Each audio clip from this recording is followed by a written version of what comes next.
Atrapé a una chica en videollamada con mi novio durante la clase de spinning. Su mamá apareció y le dio una cachetada. Iba a la mitad de mi clase de spinning cuando vi a la rubia frente a mí haciendo una videollamada con mi novio de 4 años. No puedo esperar a verte esta noche, preciosa, dijo Blake en su pantalla. No puedo creer que ya pasaron 3 meses. Ella respondió.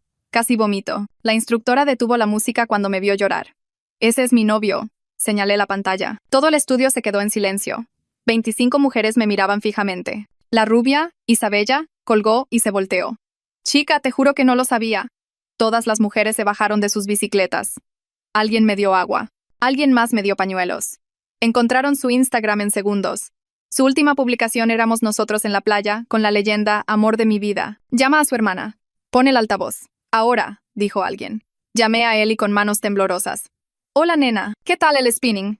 Blake está en videollamada con otra chica. Llevan saliendo 3 meses. Luego, voy por mi mamá, no te muevas. Isabella y yo nos tomamos de la mano, ambas víctimas. Toda la clase nos rodeó dándonos apoyo. 15 minutos después, él irrumpió con su mamá y su tía. El rostro de la señora Díaz pasó por todas las emociones al vernos a Isabella y a mí juntas. Llama a tu hermano. A-H-O-R-A. Blake entró 20 minutos después. En unos pants viejos. Vio la pared de mujeres enojadas. A su mamá, a su hermana, a mí llorando. A Isabella con cara de traicionada. Mamá, puedo explicarlo. ¡Sas! La mano de la señora Díaz golpeó tan fuerte que todas jadearon. 4 años he estado planeando tu boda. Toda la clase estalló, con teléfonos grabando. Ella lo agarró de la oreja como si tuviera 5 años y lo arrastró fuera. Te regresas a vivir a tu cuarto de pósters de anime. Mamá, tengo 25. 25 y estúpido. Ellie la siguió, grabando todo. Su tía se quedó. Nos abrazó a las 2. Genes débiles de la parte de su papá. Isabella y yo intercambiamos números. Terminamos la clase juntas. Me fui a casa sintiéndome libre. A las 2 a.m. Mi teléfono explotó. Mensajes de texto de Blake, mensajes de voz, todos desquiciados. Arruinaste mi vida. Mamá me quitó el carro. Gritando, llorando, amenazando con destruirme. Hice captura de pantalla de todo. Blake trabajaba en una firma de finanzas elegante, siempre presumiendo de su poderoso jefe. La encontré en LinkedIn. Le envié todo. ¿Asunto? Tu nuevo analista, Blake Díaz. El lunes por la mañana Isabella me envió un mensaje. Revisa Instagram. Ellie había publicado el video. Su mamá arrastrando a Blake por la oreja tenía 3 millones de reproducciones. Los comentarios eran brutales. Alguien encontró que había mentido sobre su promedio universitario. Otra chica dijo que había hecho match con él en Bumble el mes pasado. Su jefa respondió. El empleo del señor Díaz ha terminado con efecto inmediato. La mamá de Blake me envió un mensaje. Cena el domingo. ¿Tu familia? Trae a Isabella. Isabella y yo nos hicimos mejores amigas. Clays de spinning todos los sábados. La instructora pone Before he cheats cuando entramos. El nuevo Tinder de Blake apareció en nuestro chat de grupo. Emprendedor de 25 años buscando algo real. Vivir en el sótano de tu mamá es emprendimiento, Blake. Su mamá comenta en todas mis publicaciones. Preciosa. Debiste haber sido mi nuera. Blake la bloqueó. Ella se hizo cuentas nuevas para seguir comentando. Pero ayer todo cambió. Isabella me llamó llorando. Necesito decirte algo. ¿Qué pasa? Sobre Blake. Mentí. Se me congeló la sangre. No salíamos desde hace 3 meses. Eran 6 meses. ¿Qué? Me habló de ti desde el principio. Dijo que estabas loca, que lo acosabas, que estaba tratando de dejarte pero que lo amenazaste con suicidarte. No podía respirar. Le creí hasta que te vi en clase. No estabas loca. Estabas enamorada. ¿Por qué me lo dices hasta ahora? Porque hay más. No era la única. ¿A qué te refieres? Tiene todo un sistema. Varias chicas todas pensando que son exclusivas. A todas les dijo que las otras son exnovias locas. ¿Cuántas? Al menos 4 actuales. Quizás más. Necesitamos decírselo. Eso no es todo. ¿Recuerdas a su jefa que lo despidió? Sí. Le ha estado enviando mensajes, amenazándola. Dice que le arruinó la vida por nada. Le envió fotos. ¿Qué fotos? De ella. Tomadas afuera de su departamento. Su gimnasio. Su estacionamiento. Me tembló la mano. ¿La está acosando? Ella fue a la policía, pero le dijeron que sin amenazas directas no pueden hacer nada. Esto es una locura. Hay una cosa más. Me envió un mensaje anoche. Dijo que sabe dónde vives, dónde trabajas, tu horario. Miré por la ventana. Un coche familiar estacionado al otro lado de la calle. Isabella, creo que está afuera de mi departamento ahora mismo. Llama a la policía. Voy para allá. La puerta del coche se abrió. Blake salió. Algo en su mano. Viene a mi puerta. La línea se cortó. Sonó mi timbre. Luego, golpes fuertes. Sé que estás ahí. Tú e Isabella arruinaron todo. Más golpes. La manija de la puerta traqueteaba. Abre o voy a entrar de todas formas. Necesitamos hablar de lo que va a pasar ahora. La manija giró. Olvidé poner el cerrojo de seguridad. Tomé mi teléfono de la mesa de centro. Mis dedos temblaban tanto que casi lo tiro. El puño de Blake golpeó la puerta otra vez. Más fuerte esta vez y pude escuchar la madera hacer un crujido extraño. Deslicé para desbloquear mi pantalla y marqué el número de emergencias, pero mis manos no dejaban de temblar. La manija de la puerta seguía girando, traqueteando contra el seguro que no estaba completamente cerrado. Una puerta se abrió al final del pasillo y escuché la voz de Rafa cortar el ruido. Él vivía en el 4B. Siempre saludaba cuando nos cruzábamos en el pasillo. Su voz fue fuerte y clara cuando gritó que iba a llamar a la policía ahora mismo. Blake dejó de golpear por un segundo y aproveché ese momento para correr. Sentía las piernas como gelatina, pero llegué a mi recámara y empecé a empujar mi cómoda hacia la puerta. La cosa era pesada y se arrastró por el piso haciendo un sonido horrible. Pero seguí empujando hasta que bloqueó el umbral. La operadora de emergencias contestó y preguntó cuál era mi emergencia y apenas pude pronunciar las palabras. Mi exnovio estaba tratando de entrar a mi departamento a la fuerza. Estaba en el pasillo ahora mismo tratando de forzar mi puerta. Ella preguntó si estaba a salvo y le dije que estaba en mi recámara con la cómoda contra la puerta, pero que él seguía afuera. Me dijo que la policía venía en camino y que me quedara en la línea con ella. Mi corazón latía tan fuerte que pensé que me iba a desmayar.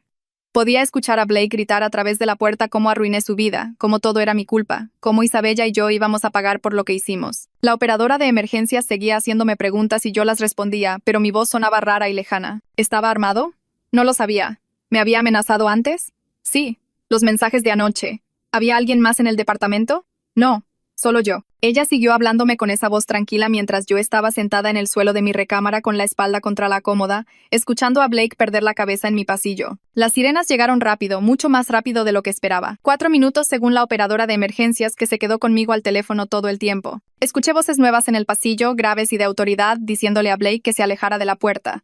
La voz de Blake cambió por completo. Pasó de gritar y amenazar a un tono suave y encantador como si hubiera accionado un interruptor. Les dijo a los oficiales que solo era un gran malentendido con su novia, que habíamos tenido una pelea y él solo quería hablar conmigo.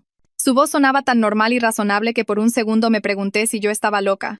Pero luego recordé los mensajes, las amenazas, las advertencias de Isabella sobre que acosaba a su jefa. Los oficiales le pidieron que retrocediera y uno de ellos tocó mi puerta. Dijo que era el oficial Martínez y preguntó si estaba bien ahí adentro. Le dije a través de la puerta que estaba asustada, que Blake me había estado amenazando, que tenía capturas de pantalla de todo. La voz de Rafa se unió, diciéndoles que había visto el coche de Blake estacionado afuera durante 3 noches seguidas. Siempre tarde. Solo sentado ahí mirando el edificio. El oficial preguntó si podía salir y dar una declaración, pero no podía moverme. Le dije que tenía demasiado miedo, que necesitaba saber que Blake estaba esposado primero. Los escuché hablar con Blake, preguntándole por qué estaba tratando de forzar la entrada al departamento de alguien. Blake seguía insistiendo en que solo necesitábamos hablar, que yo estaba exagerando, que todo se estaba magnificando, pero su voz tenía un filo ahora, una rabia apenas controlada que los oficiales debieron escuchar también. Uno de ellos le pidió que pusiera las manos detrás de la espalda y la voz de Blake se elevó, preguntando por qué lo trataban como un criminal cuando no había hecho nada malo. Escuché un forcejeo y a Rafa decir algo sobre un bate de béisbol y a los oficiales diciéndole a todos que mantuvieran la calma. Finalmente, el oficial Martínez tocó de nuevo y me dijo que Blake estaba bajo custodia y que era seguro salir. Empujé la cómoda lejos de la puerta con piernas que apenas funcionaban y la abrí para ver a Blake esposado entre 2 oficiales. Sus ojos se encontraron con los míos y su rostro se torció en algo feo. La máscara de encantador había desaparecido por completo y vi la verdadera rabia debajo. Una detective llegó unos 30 minutos después mientras los oficiales seguían tomando declaraciones. Era asiática, tal vez de unos 30 y tantos, vestía un blazer oscuro y se veía cansada como si llevara mucho tiempo despierta. Se presentó como la detective Elena Tanaka y cuando escuchó el nombre de Blake, toda su expresión cambió. Sacó su teléfono y revisó algo, luego miró a Blake y después a mí. Les dijo a los oficiales que esperaran un segundo y me preguntó si conocía a alguien llamado Cassie Rollins. Se me revolvió el estómago. Esa era la antigua jefa de Blake de la que Isabella me dijo que estaba acosando. Asentí y la mandíbula de la detective Tanaka se tensó. Me preguntó si podíamos hablar en privado y me guió de vuelta a mi departamento mientras los oficiales mantenían a Blake en el pasillo. Nos sentamos en la mesa de mi cocina y ella sacó una libreta. Me pidió que le contara todo desde el principio. Le mostré el mensaje de texto de anoche donde Blake amenazaba con destruirme. Le mostré las capturas de pantalla de sus mensajes de voz desquiciados. Le conté sobre la llamada de Isabella más temprano, sobre descubrir que Blake había estado saliendo con múltiples mujeres, sobre cómo había estado enviando mensajes amenazantes a Cassie y tomándole fotos fuera de su departamento. La expresión de la detective Tanaka se oscureció con cada detalle que compartía. Tomó fotos de la pantalla de mi teléfono con los textos amenazantes. Preguntó sobre la línea de tiempo, sobre cuándo terminamos Blake y yo, sobre el video viral que lo expuso. Le expliqué todo, desde la clase de spinning hasta ahora. Cuando le mostré los mensajes de las 2 a.m., donde Blake decía que me haría pagar, su boca se apretó en una línea delgada. Se excusó y regresó al pasillo. Pude escucharla hablar con los otros oficiales en voz baja y seria. Volvió unos minutos después y me dijo que retendrían a Blake para una evaluación psiquiátrica. Eso nos daría algo de tiempo, tal vez 72 horas. Pero ella estaba frustrada porque incluso con todo lo que le había mostrado, el sistema tenía límites. Explicó que los casos de acoso son difíciles de procesar hasta que algo realmente sucede y esta noche Blake finalmente cruzó esa línea al intentar forzar la entrada. Pero necesitaba construir un caso más sólido rápido porque una vez que pasaran las 72 horas, Blake podría ser liberado. Isabella irrumpió en la puerta de mi departamento mientras la detective Tanaka todavía estaba allí. Su rostro estaba pálido y sus ojos rojos por llorar. Traía 2 bolsas de viaje, una para cada una, y las dejó caer y me abrazó tan fuerte que apenas podía respirar. Seguía diciendo que lo sentía, que debió haberme advertido antes, que nunca pensó que Blake realmente intentaría entrar. La detective Tanaka se presentó y le pidió a Isabella que se sentara. Isabella le contó todo lo que sabía sobre el sistema de Blake. Tenía nombres y números de teléfono de otras 2 mujeres que encontró que estaban saliendo con Blake al mismo tiempo que nosotras. Le mostró a la detective Tanaka capturas de pantalla de conversaciones donde Blake les había dicho a cada mujer las mismas mentiras sobre que las otras eran exnovias locas. Explicó cómo Blake había estado saliendo con ella durante 6 meses mientras le decía que yo era una acosadora que amenazaba con suicidarse. La detective Tanaka tomó notas de todo, su pluma moviéndose rápido sobre la página. Cuando Isabella terminó, la detective se recostó y se frotó la cara. Se veía agotada y enojada. Nos dijo la verdad que incluso con el incidente de esta noche, Blake probablemente sería liberado dentro de 72 horas a menos que pudieran construir un caso mucho más sólido muy rápidamente. Necesitaba más evidencia, más víctimas dispuestas a presentarse, más documentación de su comportamiento de acoso. La frustración en su voz era clara. Sabía que Blake era peligroso, pero el sistema legal se movía lentamente y requería pruebas de todo. Nos dio a ambas su tarjeta y nos dijo que la llamáramos inmediatamente si recordábamos algo más o si alguien más nos contactaba sobre Blake. También nos dijo que nos quedáramos en otro lugar esta noche, en un lugar que Blake no conociera. Isabella dijo que podíamos quedarnos en su casa y la detective Tanaka asintió. Nos acompañó fuera, pasando por donde había estado Blake, pero él ya se había ido, llevado a la estación. Rafa todavía estaba en el pasillo hablando con uno de los oficiales. Rafa nos vio y se acercó. Se veía preocupado y preguntó si estábamos bien. Le agradecí por llamar a emergencias y por hacer guardia con su bate de béisbol. Le restó importancia como si nada, pero pude ver que él también había estado asustado. La detective Tanaka le preguntó si podía dar una declaración y Rafa asintió. Sacó su teléfono y comenzó a mostrarle fotos. Había tomado fotos del coche de Blake estacionado al otro lado de la calle durante 3 noches seguidas. Las fotos tenían marca de tiempo, siempre entre las 10 p.m. y las 2 a.m. Solo sentado ahí con Blake dentro. Rafa explicó que la segunda noche notó el mismo coche en el mismo lugar. Tomó una foto de la matrícula porque algo se sentía mal acerca de un tipo sentado ahí mirando el edificio durante horas. Le mostró a la detective Tanaka al menos una docena de fotos que abarcaban 3 noches diferentes. Sus ojos se iluminaron cuando las vio. Esto era exactamente el tipo de evidencia que necesitaba para probar que Blake me había estado acosando antes del intento de allanamiento de esta noche. Le preguntó a Rafa si estaría dispuesto a testificar si llegaba a eso, y él dijo que absolutamente. Describió ver a Blake en el coche, mirando el edificio, a veces mirando su teléfono, a veces solo mirando las ventanas. Rafa dijo que casi llama a la policía la segunda noche, pero no estaba seguro si sentarse en un coche estacionado era realmente ilegal. Ahora deseaba haberlo hecho. La detective Tanaka le aseguró que su documentación era evidencia crucial y le pidió que le enviara por correo electrónico todas las fotos con las marcas de tiempo intactas. Explicó que los casos de acoso requerían probar un patrón de comportamiento a lo largo del tiempo, y las fotos de Rafa mostraban que Blake había estado vigilando mi departamento durante días antes del intento de entrada. Esto lo convirtió de un incidente único en algo mucho más serio. Rafa prometió enviar todo esta noche y le dio a la detective Tanaka su información de contacto. Ella le dio las gracias y le dijo que quizás acababa de salvar una vida con esas fotos. La detective Tanaka recibió una llamada mientras estábamos parados en el pasillo y se alejó para contestar. Cuando regresó, su expresión era diferente, más concentrada. Nos dijo que acababa de recibir la aprobación para una orden de registro del teléfono de Blake. Regresaría a la estación ahora para procesarla. Nos dijo a Isabella y a mí que fuéramos directamente al departamento de Isabella y que no volviéramos aquí hasta que ella nos diera la señal de que todo estaba bien. Nos llamaría mañana con una actualización. Isabella agarró nuestras bolsas y nos dirigimos a su coche. El camino a su casa fue tranquilo, excepto por mis manos temblando en mi regazo. Isabella se acercó y me apretó la mano sin decir nada. Cuando llegamos a su departamento era casi medianoche. Nos sentamos en su sofá con todas las luces encendidas porque ninguna de las dos quería estar a oscuras. Isabella hizo té que ninguna de las dos bebió, y nos quedamos sentadas tratando de procesar todo lo que había sucedido en las últimas horas. Mi teléfono vibró y salté tan fuerte que casi lo dejó caer. Era la detective Tanaka. Había entrado al teléfono de Blake y encontrado exactamente lo que buscaba. Fotos de Cassie fuera de su edificio de apartamentos, fuera de su gimnasio, en el estacionamiento de su trabajo. Pero no era solo Cassie. También había fotos mías. Fotos mías saliendo de mi departamento, subiéndome a mi coche, entrando a la tienda de comestibles. Fechas y horas anotadas en los nombres de los archivos. Y había fotos de Isabella y otras dos mujeres que no reconocí. Blake había organizado todo en carpetas en su teléfono. Cada mujer tenía su propia carpeta con fotos rastreando sus movimientos, capturas de pantalla de sus redes sociales, notas sobre su horario y ubicaciones habituales. La detective Tanaka dijo que el alcance de su operación de acoso la sorprendió incluso a ella y que había estado haciendo este trabajo durante 12 años. Se estaba poniendo en contacto con el fiscal de distrito ahora mismo para presentar cargos formales. Los registros cuidadosamente guardados de Blake serían la evidencia que lo enterraría. Nos dijo que intentáramos dormir un poco y que nos llamaría con más información por la mañana. Isabella y yo nos quedamos despiertas toda la noche de todas formas. No podíamos dormir a pesar de que ambas estábamos agotadas. Revisamos todo lo que sabíamos sobre Blake, tratando de encontrar sentido a cómo no vimos las señales. Isabella me mostró capturas de pantalla de conversaciones con una mujer llamada Adriana Hanson que la contactó después de ver el video viral. Adriana dijo que había salido con Blake durante 8 meses y no tenía idea de mí, ni de Isabella, ni de nadie más. Pensó que eran exclusivos todo el tiempo. Isabella había estado intercambiando mensajes con ella, comparando notas sobre las mentiras de Blake. Sacamos un calendario en la laptop de Isabella y comenzamos a construir una línea de tiempo. Basado en lo que sabíamos de mí, Isabella y Adriana, más las otras dos mujeres que mencionó la detective Tanaka, Blake había estado manejando al menos 5 relaciones al mismo tiempo. 5 mujeres que todas pensaron que eran su única novia. La línea de tiempo mostraba noches de citas superpuestas, mensajes de texto idénticos enviados a varias mujeres, las mismas excusas sobre trabajar hasta tarde o visitar a su abuela enferma. Nos había contado a cada una historias ligeramente diferentes sobre su vida para mantenernos separadas. A mí me dijo que su mamá era dominante y que necesitaba espacio de las cenas familiares. A Isabella le dijo que su familia era distante y fría.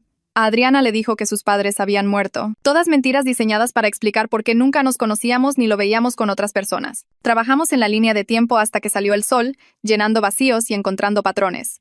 Blake tenía un sistema. Programaba diferentes mujeres en diferentes noches. Usaba cuentas separadas de redes sociales para mantenernos separadas. Contaba mentiras elaboradas sobre su horario para explicar sus ausencias. La organización de todo era espeluznante y calculada. Este no era un chico que cometía errores o se confundía. Este era alguien que deliberadamente construyó un sistema para engañar a múltiples mujeres simultáneamente. Mi teléfono sonó a las 8 a.m. y casi pegó un brinco. Era la señora Díaz.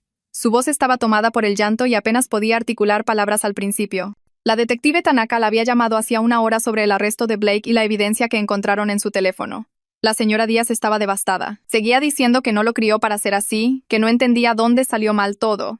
Me dijo que había revisado el cuarto de Blake de su infancia después de que la detective llamó, buscando respuestas. Lo que encontró la enfermó. Blake tenía diarios desde la secundaria, relatos detallados de salir con varias chicas a la vez y mentirles a todas. Escribía sobre eso como si fuera un juego.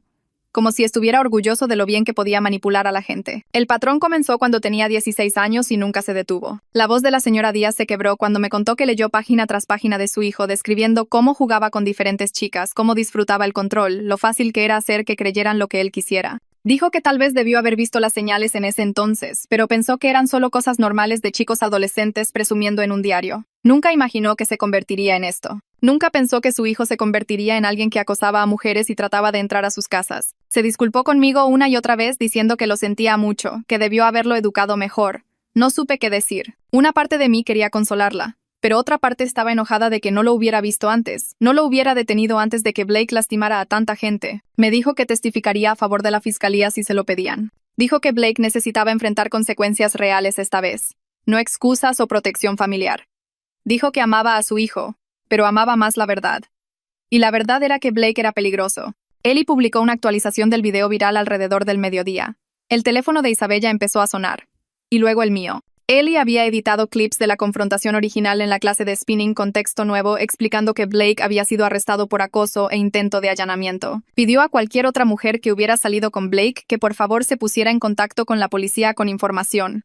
Incluyó el número directo de la detective Tanaka y el número de caso. La actualización se compartió aún más rápido que el video original. En una hora tenía 50,000 reproducciones. En 3 horas, estaba en medio millón. La sección de comentarios se llenó de mujeres compartiendo sus propias historias sobre Blake. Alguien de su universidad dijo que había salido con su compañera de cuarto y otra chica en su dormitorio al mismo tiempo. Otra persona dijo que había hecho match con él en 3 aplicaciones de citas diferentes usando 3 nombres distintos. La detective Tanaka me llamó a las 2 p.m. y dijo que su teléfono no había dejado de sonar desde que la publicación de Ellie se hizo viral. Había tomado declaraciones de 3 mujeres más hasta ahora, incluida una que dijo que Blake se presentó repetidamente en su lugar de trabajo después de que ella rompió con él hace 2 años. La mujer se había mudado a otra ciudad para alejarse de él, pero nunca presentó una denuncia policial porque no pensó que nadie le creería. La voz de la detective Tanaka era sombría cuando explicó que el patrón de Blake de escalar cuando las mujeres intentaban dejarlo se estaba volviendo claro y aterrador. Cada mujer que intentó terminar con él enfrentó niveles crecientes de acoso y acecho. La mujer de la universidad lo tuvo apareciendo en sus clases. La mujer de hace 2 años lo tuvo apareciendo en su trabajo, su gimnasio, su cafetería favorita. Y ahora a mí con él tratando de forzar su entrada a mi departamento. La detective dijo que el fiscal de distrito estaba construyendo un caso que con suerte pondría a Blake tras las rejas por mucho tiempo, pero necesitaba que yo estuviera preparada para un difícil proceso legal por delante. Cassie Rollins me llamó directamente esa tarde. No reconocí el número, pero contesté de todos modos. Su voz era profesional, pero tensa cuando se presentó. Había visto la actualización de Ellie y quería comparar notas sobre el comportamiento de Blake. Me contó sobre trabajar con Blake en la firma de finanzas, cómo al principio parecía profesional y encantador. A todos les caía bien, era bueno en su trabajo, o al menos bueno en aparentar ser bueno en su trabajo, pero luego ella comenzó a notar irregularidades en sus informes de clientes, números que no cuadraban, documentación que parecía falsificada. Ella lo confrontó en privado primero, dándole la oportunidad de explicarse. Toda su actitud cambió en ese momento. El encanto desapareció y vio una ira fría debajo. Le dijo que estaba equivocada, que lo estaba atacando, que se arrepentiría de hacer acusaciones que no podía probar, pero casi tenía pruebas. Había documentado todo antes de confrontarlo. Cuando le mostró la evidencia, él se quedó callado y aterrador. No gritó ni discutió.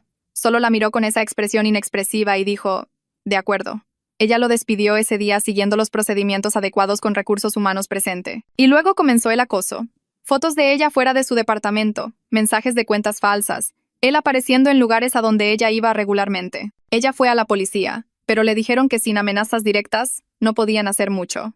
Ahora, con el arresto de Blake y la evidencia en su teléfono, finalmente sintió que alguien la estaba tomando en serio. Me dijo que ahora entendía que la rabia de Blake no se trataba de amor o pérdida, ni siquiera del trabajo, se trataba de control. Cuando ella lo hizo responsable de sus acciones, le quitó su control y eso fue lo que él no pudo manejar. Cada mujer que intentó establecer límites con Blake enfrentó su ira creciente porque estábamos desafiando su creencia de que podía hacer lo que quisiera sin consecuencias. La detective Tanaka me llamó 3 días después del arresto de Blake y me pidió que fuera a la estación de policía para una reunión. Dijo que otras mujeres se habían presentado después de ver el video viral y quería que todas nos reuniéramos en un espacio seguro. Entré a una sala de conferencias y vi a otras 6 mujeres sentadas alrededor de una mesa larga, todas nosotras luciendo nerviosas e inseguras.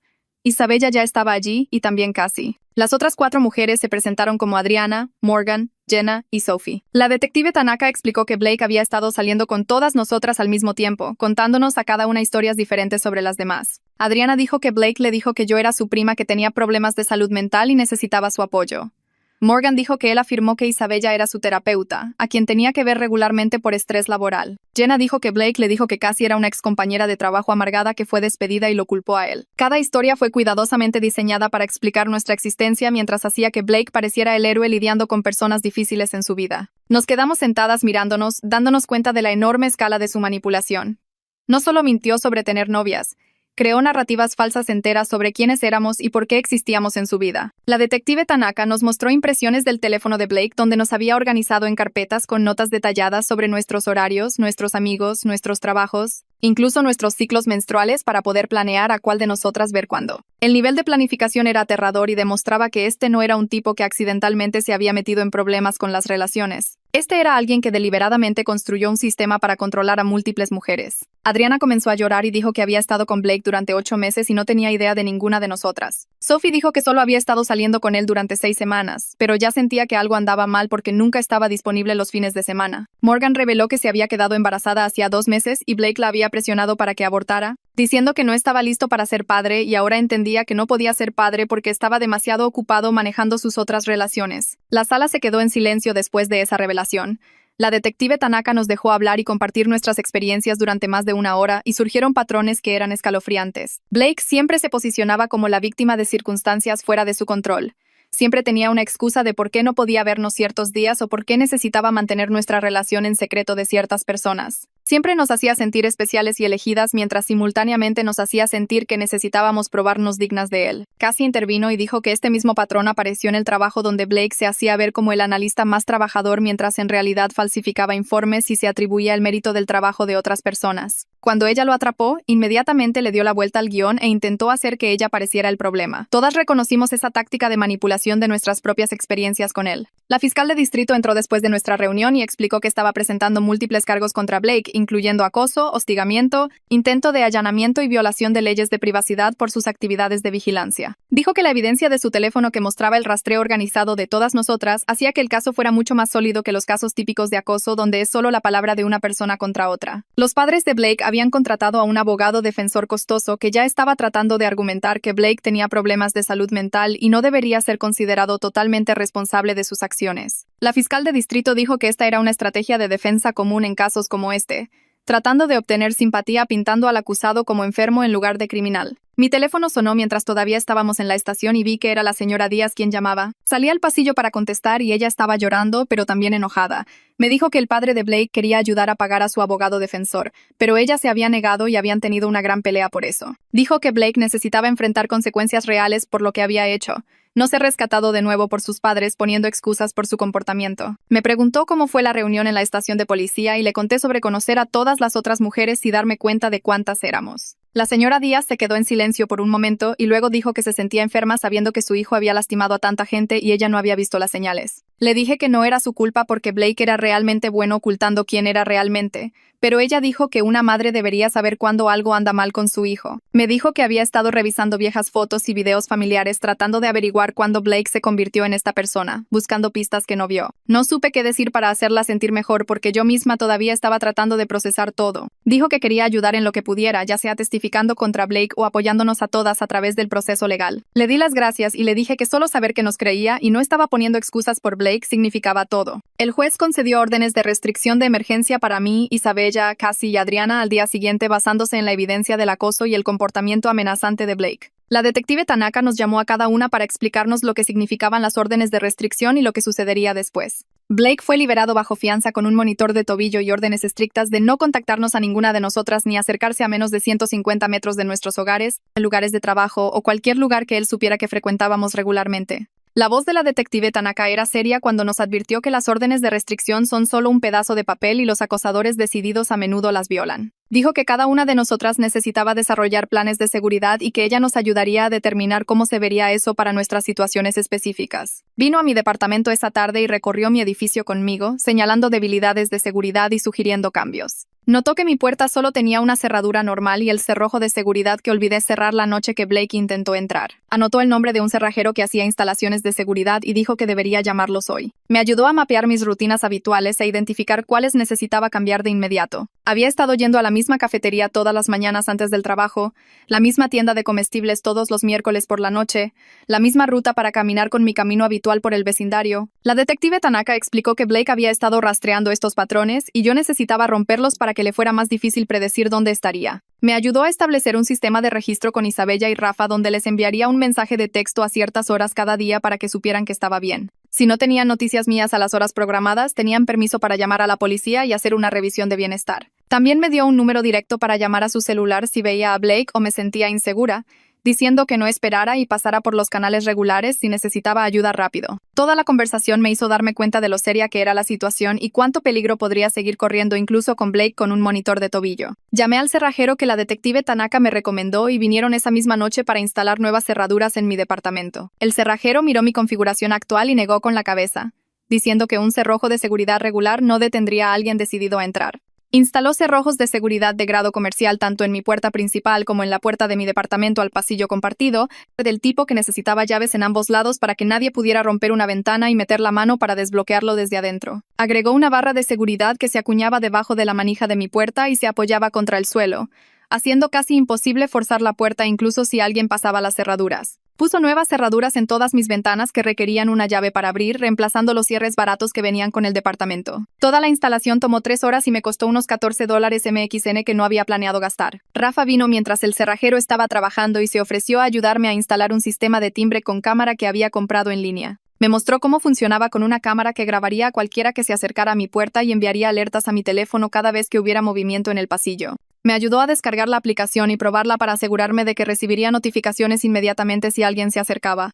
El costo financiero de toda esta seguridad dolió porque ya estaba lidiando con horas reducidas en el trabajo después de tomarme tiempo libre por la situación de Blake, pero las advertencias de la detective Tanaka seguían resonando en mi cabeza sobre el periodo de peligro justo después del arresto. El costo psicológico de sentirme insegura en mi propia casa era peor que el dinero. Necesitaba poder dormir por la noche sin saltar por cada sonido en el pasillo. La esposa de Rafa trajo cena mientras estábamos configurando el sistema de cámara y se sentó conmigo mientras comía, preguntando cómo me estaba aguantando. Admití que estaba asustada y agotada y enojada de tener que gastar dinero, tiempo y energía protegiéndome de alguien que ya se había llevado 4 años de mi vida. Ella me abrazó y dijo que ella y Rafa estarían justo al lado si necesitaba algo, de día o de noche, y que no dudara en tocar su puerta o llamarlos. Llegó la mañana del sábado e Isabella me envió un mensaje preguntando si todavía quería ir a la clase de spinning o si se sentía demasiado raro después de todo lo que pasó allí. Pensé en quedarme en casa, pero me di cuenta de que no quería que Blake me quitara algo que disfrutaba en una comunidad que me había apoyado. Isabella me recogió y entramos al estudio juntas, ambas nerviosas por cómo reaccionaría la gente. Toda la clase comenzó a aplaudir cuando entramos por la puerta. Las mujeres se levantaron de sus bicicletas para abrazarnos y preguntar cómo estábamos y qué podían hacer para ayudar. La instructora se acercó y dijo que había estado siguiendo las noticias sobre el arresto de Blake y quería que supiéramos que todo el estudio nos apoyaba. Preguntó si estábamos de acuerdo con que hiciera un anuncio a la clase y dijimos que sí. Les explicó a todos lo que había sucedido con el acoso y el arresto de Blake, manteniendo los detalles apropiados, pero dejando claro que esto era serio. Dijo que el estudio quería organizar un taller de defensa personal para cualquiera interesada en aprender habilidades prácticas de seguridad. 20 mujeres inmediatamente levantaron la mano para inscribirse. Alguien sugirió iniciar un chat de grupo para que todas pudiéramos registrarnos y compartir consejos de seguridad. Otra mujer que trabajaba en tecnología se ofreció a ayudar a cualquiera que quisiera revisar su seguridad digital y configuración de privacidad. La solidaridad que comenzó con mi descubrimiento de la videollamada de Blake se había convertido en algo más grande que solo mi situación. Estas mujeres estaban tomando el miedo y la ira de lo que sucedió y canalizándolos hacia apoyo práctico mutuo. Hicimos la clase de spinning completa y la instructora puso Before He Cheats cuando Isabella y yo entramos, lo que hizo que todos se rieran y vitorearan. Durante 50 minutos me concentré en la música y el movimiento y me sentí casi normal. Después de clase, varias mujeres se quedaron a hablar y compartir sus propias experiencias con exparejas manipuladoras o peligrosas. Me di cuenta de lo común que era esto y de cuántas mujeres tenían historias similares, pero nunca hablaban de ellas porque se sentían avergonzadas o pensaban que nadie les creería. Una solicitud de mensaje apareció en mi Instagram esa tarde de alguien llamado Malik Townsend. Dijo que su hermana, Raina, le había mostrado el video viral de Blake siendo arrastrado fuera de la clase de spinning y le contó sobre su propia experiencia saliendo con Blake hace 2 años. Malik escribió que el acoso de Blake a Raina después de su ruptura se puso tan mal que ella tuvo que cambiar de trabajo y mudarse a otra ciudad para alejarse de él. Ella nunca presentó una denuncia policial porque no pensó que la policía lo tomaría en serio o podría hacer algo. Malik dijo que había querido confrontar a Blake en ese momento, pero Raina le rogó que no lo hiciera porque temía que empeoraría las cosas. Ahora que Blake finalmente enfrentaba cargos, Malik quería saber si había algo que pudiera hacer para ayudar al caso. Dijo que su rabia protectora en nombre de su hermana nunca desapareció y estaría dispuesto a testificar sobre el patrón de comportamiento de Blake si eso ayudaba. Hice captura de pantalla de su mensaje y se lo envié a la detective Tanaka, quien me devolvió la llamada en 1 hora. Dijo que el caso de Raina era realmente importante porque establecía el patrón a largo plazo de Blake de escalar cuando las mujeres intentaban dejarlo. Me preguntó si podía conectarla con Malik para que pudiera obtener la información de contacto de Raina y ver si Raina estaría dispuesta a dar una declaración. Le envié a Malik la información de la detective Tanaka y él respondió inmediatamente diciendo que la llamaría enseguida. 2 horas después, la detective Tanaka me envió un mensaje de texto diciendo que había hablado tanto con Malik como con Raina, y Raina había accedido a proporcionar una declaración detallada sobre el acoso de Blake hace 2 años. La detective Tanaka dijo que este era exactamente el tipo de evidencia que mostraría al juez y al jurado que el comportamiento de Blake hacia mí no fue un colapso de una sola vez, sino un patrón constante que abarcaba años. La detective Tanaka me conectó con una defensora de víctimas llamada Susie que se especializaba en casos de acoso. Susie me llamó y programamos una reunión en una cafetería cerca de mi nuevo departamento. Trajo una carpeta llena de información sobre estadísticas de acoso y planificación de seguridad. Explicó que el comportamiento de Blake encajaba en el perfil de lo que los expertos llaman acosadores de pareja íntima, que son estadísticamente el tipo de acosador más peligroso. Susie dijo que a diferencia de los acosadores desconocidos o acosadores conocidos, los acosadores de pareja íntima ya saben todo sobre sus víctimas, incluyendo sus rutinas, sus amigos, sus familias, sus miedos. Usan ese conocimiento interno para mantener el control y castigar a sus víctimas por intentar irse. Me mostró investigaciones sobre cómo los acosadores de pareja íntima tienen más probabilidades de escalar a violencia física que otros tipos de acosadores. La defensora explicó que la progresión de Blake de engaño a vigilancia a intento de allanamiento siguió un patrón predecible que los investigadores habían documentado en miles de casos. Dijo que el periodo más peligroso es a menudo justo después del arresto, cuando el acosador siente que no le queda nada que perder y su sentido de control se ha hecho añicos por completo. Esta información me asustó, pero también me ayudó a entender por qué la detective Tanaka y todos los demás se lo estaban tomando tan en serio. Susie me ayudó a revisar mi plan de seguridad y sugirió precauciones adicionales en las que no había pensado. Recomendó variar mi ruta al trabajo todos los días en lugar de solo cambiar a qué cafetería iba. Sugirió decirle a mi jefe sobre la situación para que la seguridad del lugar de trabajo pudiera estar alerta a que Blake intentara aparecer allí. Me dio información sobre un grupo de apoyo para sobrevivientes de acoso que se reunía 2 veces al mes y me animó a asistir al menos una vez para conectarme con personas que entendían por lo que estaba pasando. Susie también me advirtió que el proceso legal sería largo y frustrante, con fechas de corte que se reprogramarían y abogados defensores que intentarían hacerme sentir que estaba exagerando o mintiendo. Dijo que tener un sistema de apoyo y cuidar mi salud mental sería tan importante como las medidas de seguridad física. Antes de irse, Susie me dio su número de teléfono directo y dijo que podía llamar en cualquier momento si necesitaba hablar o tenía preguntas sobre el proceso legal. El monitor de tobillo de Blake envió una alerta a la policía 3 días después de su liberación. La detective Tanaka me llamó inmediatamente para decirme que Blake se había acercado a menos de 150 metros de mi edificio de apartamentos, violando su orden de restricción. La policía estaba en camino para arrestarlo de nuevo. Dijo que debería quedarme adentro con mis puertas cerradas hasta que ella confirmara que Blake estaba bajo custodia. Vi por mi ventana y vi coches de policía llegar unos 20 minutos después. Debieron haber recogido a Blake en algún lugar cercano porque no vinieron a mi edificio. La detective Tanaka me llamó de vuelta 1 hora después para confirmar que Blake fue arrestado y estaba siendo llevado de vuelta a la cárcel. Dijo que esta vez el juez probablemente revocaría su fianza por completo porque había demostrado que no podía seguir las órdenes de la corte incluso con un monitor de tobillo. Sonaba casi satisfecha cuando me dijo que esta violación en realidad fortaleció el caso de la fiscalía al demostrar la incapacidad de Blake para controlar su comportamiento incluso con restricciones ordenadas por la corte. El fiscal de distrito ahora podía argumentar que Blake representaba una clara amenaza continua y no se podía confiar en él para mantenerse alejado de sus víctimas ni siquiera bajo supervisión. La detective Tanaka dijo que el juez programó una audiencia de fianza de emergencia para la mañana siguiente y me avisaría el resultado. Sentí alivio de que Blake estuviera de vuelta en la cárcel, pero también miedo por lo que había estado planeando hacer cuando se acercó a mi edificio. ¿Había venido a intentar entrar a mi departamento de nuevo? ¿Estaba vigilando para ver mis patrones? La detective Tanaka dijo que los datos del monitor de tobillo mostraban que había estado en el área durante unos 15 minutos antes de que se activara la alerta, circulando lentamente más cerca de mi edificio. Eso significaba que había estado probando deliberadamente qué tan cerca podía llegar, viendo si podía encontrar una manera de eludir las restricciones. El juez revocó la fianza de Blake en la audiencia al día siguiente y ordenó que lo detuvieran en la cárcel hasta el juicio. La detective Tanaka me llamó para darme la noticia y dijo que podía respirar un poco más tranquila ahora, sabiendo que Blake no podía llegar físicamente a mí. Pero también advirtió que Blake podría intentar contactarme a través de otras personas o por correo desde la cárcel y que debía reportar cualquier contacto inmediatamente sin importar cuán indirecto pareciera. Finalmente hice una cita con un terapeuta que se especializaba en trauma por violencia de pareja íntima y acoso.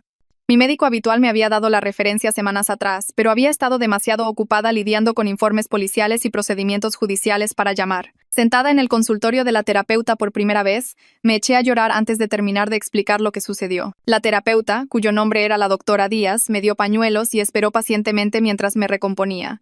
Dijo que todo lo que sentía era una respuesta normal a un peligro y una traición genuinos. Explicó que mi dificultad para dormir, mi constante verificación de las cerraduras de las puertas, mis sobresaltos ante ruidos inesperados, eran todos síntomas de hipervigilancia que se desarrolla cuando la seguridad de alguien ha sido amenazada. La doctora Díaz dijo que estas no eran señales de debilidad o de reacción exagerada.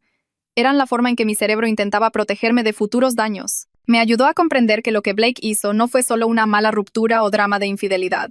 Fue una forma de violencia que apuntó a mi sentido de seguridad y autonomía. Nombrarlo como violencia en lugar de minimizarlo como problemas de relación me dio permiso para tomarme mi miedo en serio en lugar de sentir que simplemente debería superarlo. La doctora Díaz preguntó sobre mi sistema de apoyo y pareció aliviada cuando le conté sobre Isabella, Rafa, la comunidad de la clase de spinning, e incluso la mamá y la hermana de Blake que se mantuvieron en contacto. Dijo que tener personas que me creyeran y validaran mi experiencia era crucial para la recuperación de este tipo de trauma. Hablamos sobre estrategias de afrontamiento para manejar la ansiedad y los ataques de pánico cuando llegaran. Me enseñó técnicas de enraizamiento para usar cuando me sentía abrumada, como concentrarme en 5 cosas que podía ver, 4 cosas que podía tocar, 3 cosas que podía escuchar. Explicó que la curación del trauma no es lineal y que tendría días buenos y días malos, progreso y retrocesos. El objetivo no era dejar de sentir miedo, sino desarrollar herramientas para manejar el miedo para que no controlara mi vida. La doctora Díaz me programó citas semanales y dijo que trabajaríamos en procesar la traición junto con el miedo porque ambas eran partes importantes de lo que necesitaba sanar. Casi me envió un mensaje de texto unos días después preguntando si quería que nos viéramos para tomar un café. Habíamos intercambiado números en la reunión de la estación de policía,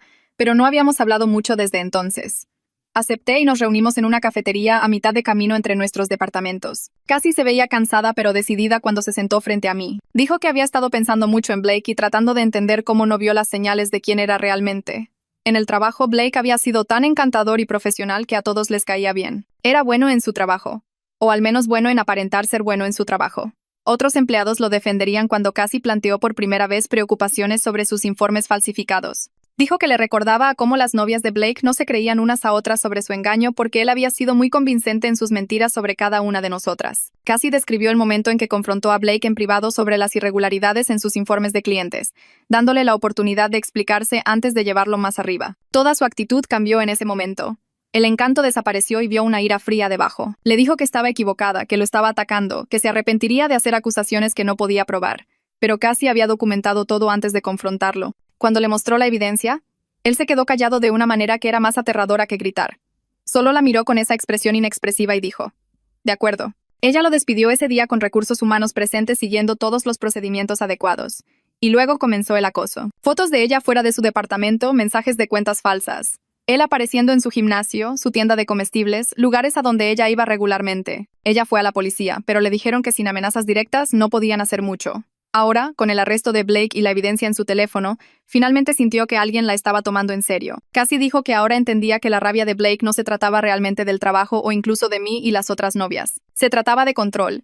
Cuando lo hicimos responsable de sus acciones, le quitamos su control y eso fue lo que él no pudo manejar. Cada mujer que intentó establecer límites con Blake enfrentó su ira creciente porque estábamos desafiando su creencia de que podía hacer lo que quisiera sin consecuencias. Entendí que necesitábamos hablar sobre lo que Blake había hecho, pero la conversación de la cafetería se sintió pesada de una manera diferente a lo que esperaba. Ella ya no solo estaba compartiendo información.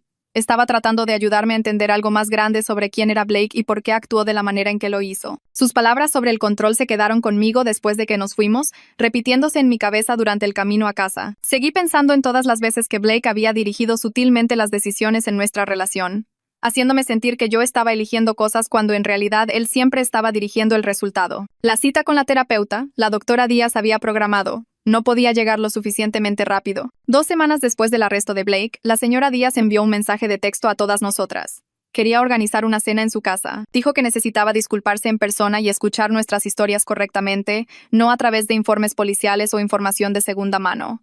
El mensaje de texto se sintió genuino, pero también aterrador. Entrar a la casa de la infancia de Blake, sentarme en la mesa del comedor de su familia, enfrentar a su madre mientras hablaba de lo que nos hizo. Isabella me envió un mensaje de texto inmediatamente después de que ambas recibimos el mensaje preguntando si iba a ir. No lo sabía. Una parte de mí quería evitar cualquier cosa conectada con Blake y su familia, a pesar de que la señora Díaz no había sido más que un apoyo. Pero otra parte de mí sentía que tal vez esta cena podría ayudar, como si escuchar a su mamá reconocer lo que hizo pudiera proporcionar un cierre que ni siquiera sabía que necesitaba. Isabella decidió ir. Luego casi confirmó que asistiría. Adriana, la tercera mujer que se había presentado después del video viral, dijo que sí también. Cuando llegó el sábado, 7 de nosotras íbamos en coche a la casa de la señora Díaz en diferentes vehículos, todas nerviosas por cómo sería esta cena. Llegué primero, estacionándome frente a una casa suburbana ordenada con jardineras en las ventanas. La señora Díaz abrió la puerta antes de que pudiera tocar, dándome un abrazo que duró más de lo que esperaba. Sus ojos ya estaban rojos cuando me soltó. Las demás llegaron en minutos y pronto estábamos todas paradas en su sala, mirando fotos familiares en las paredes que incluían a Blake a varias edades. Ella había puesto la mesa del comedor con platos bonitos e hizo suficiente comida para el doble de personas. Nos sentamos juntas. 7 mujeres que habíamos sido engañadas por el mismo hombre, enfrentando a su madre que había elegido creernos a nosotras antes que a él. La señora Díaz no comió mucho. Pasó la mayor parte de la noche escuchando mientras cada una de nosotras compartía nuestras historias, cuánto tiempo salimos con Blake, qué mentiras nos dijo, cómo descubrimos la verdad, las formas específicas en que nos manipuló y controló. Lloró abiertamente durante todo esto. Ni una sola vez puso excusas o intentó defenderlo. Cuando casi describió las fotos de acoso que Blake le tomó fuera de su departamento, las manos de la señora Díaz temblaron tanto que tuvo que dejar su vaso de agua. Después de que Adriana explicó cómo Blake la había aislado de sus amigos convenciéndola de que estaban celosos de su relación, la señora Díaz se cubrió la cara y sollozó. Pero nunca nos pidió que paráramos. Nunca sugirió que estábamos exagerando o malentendiendo.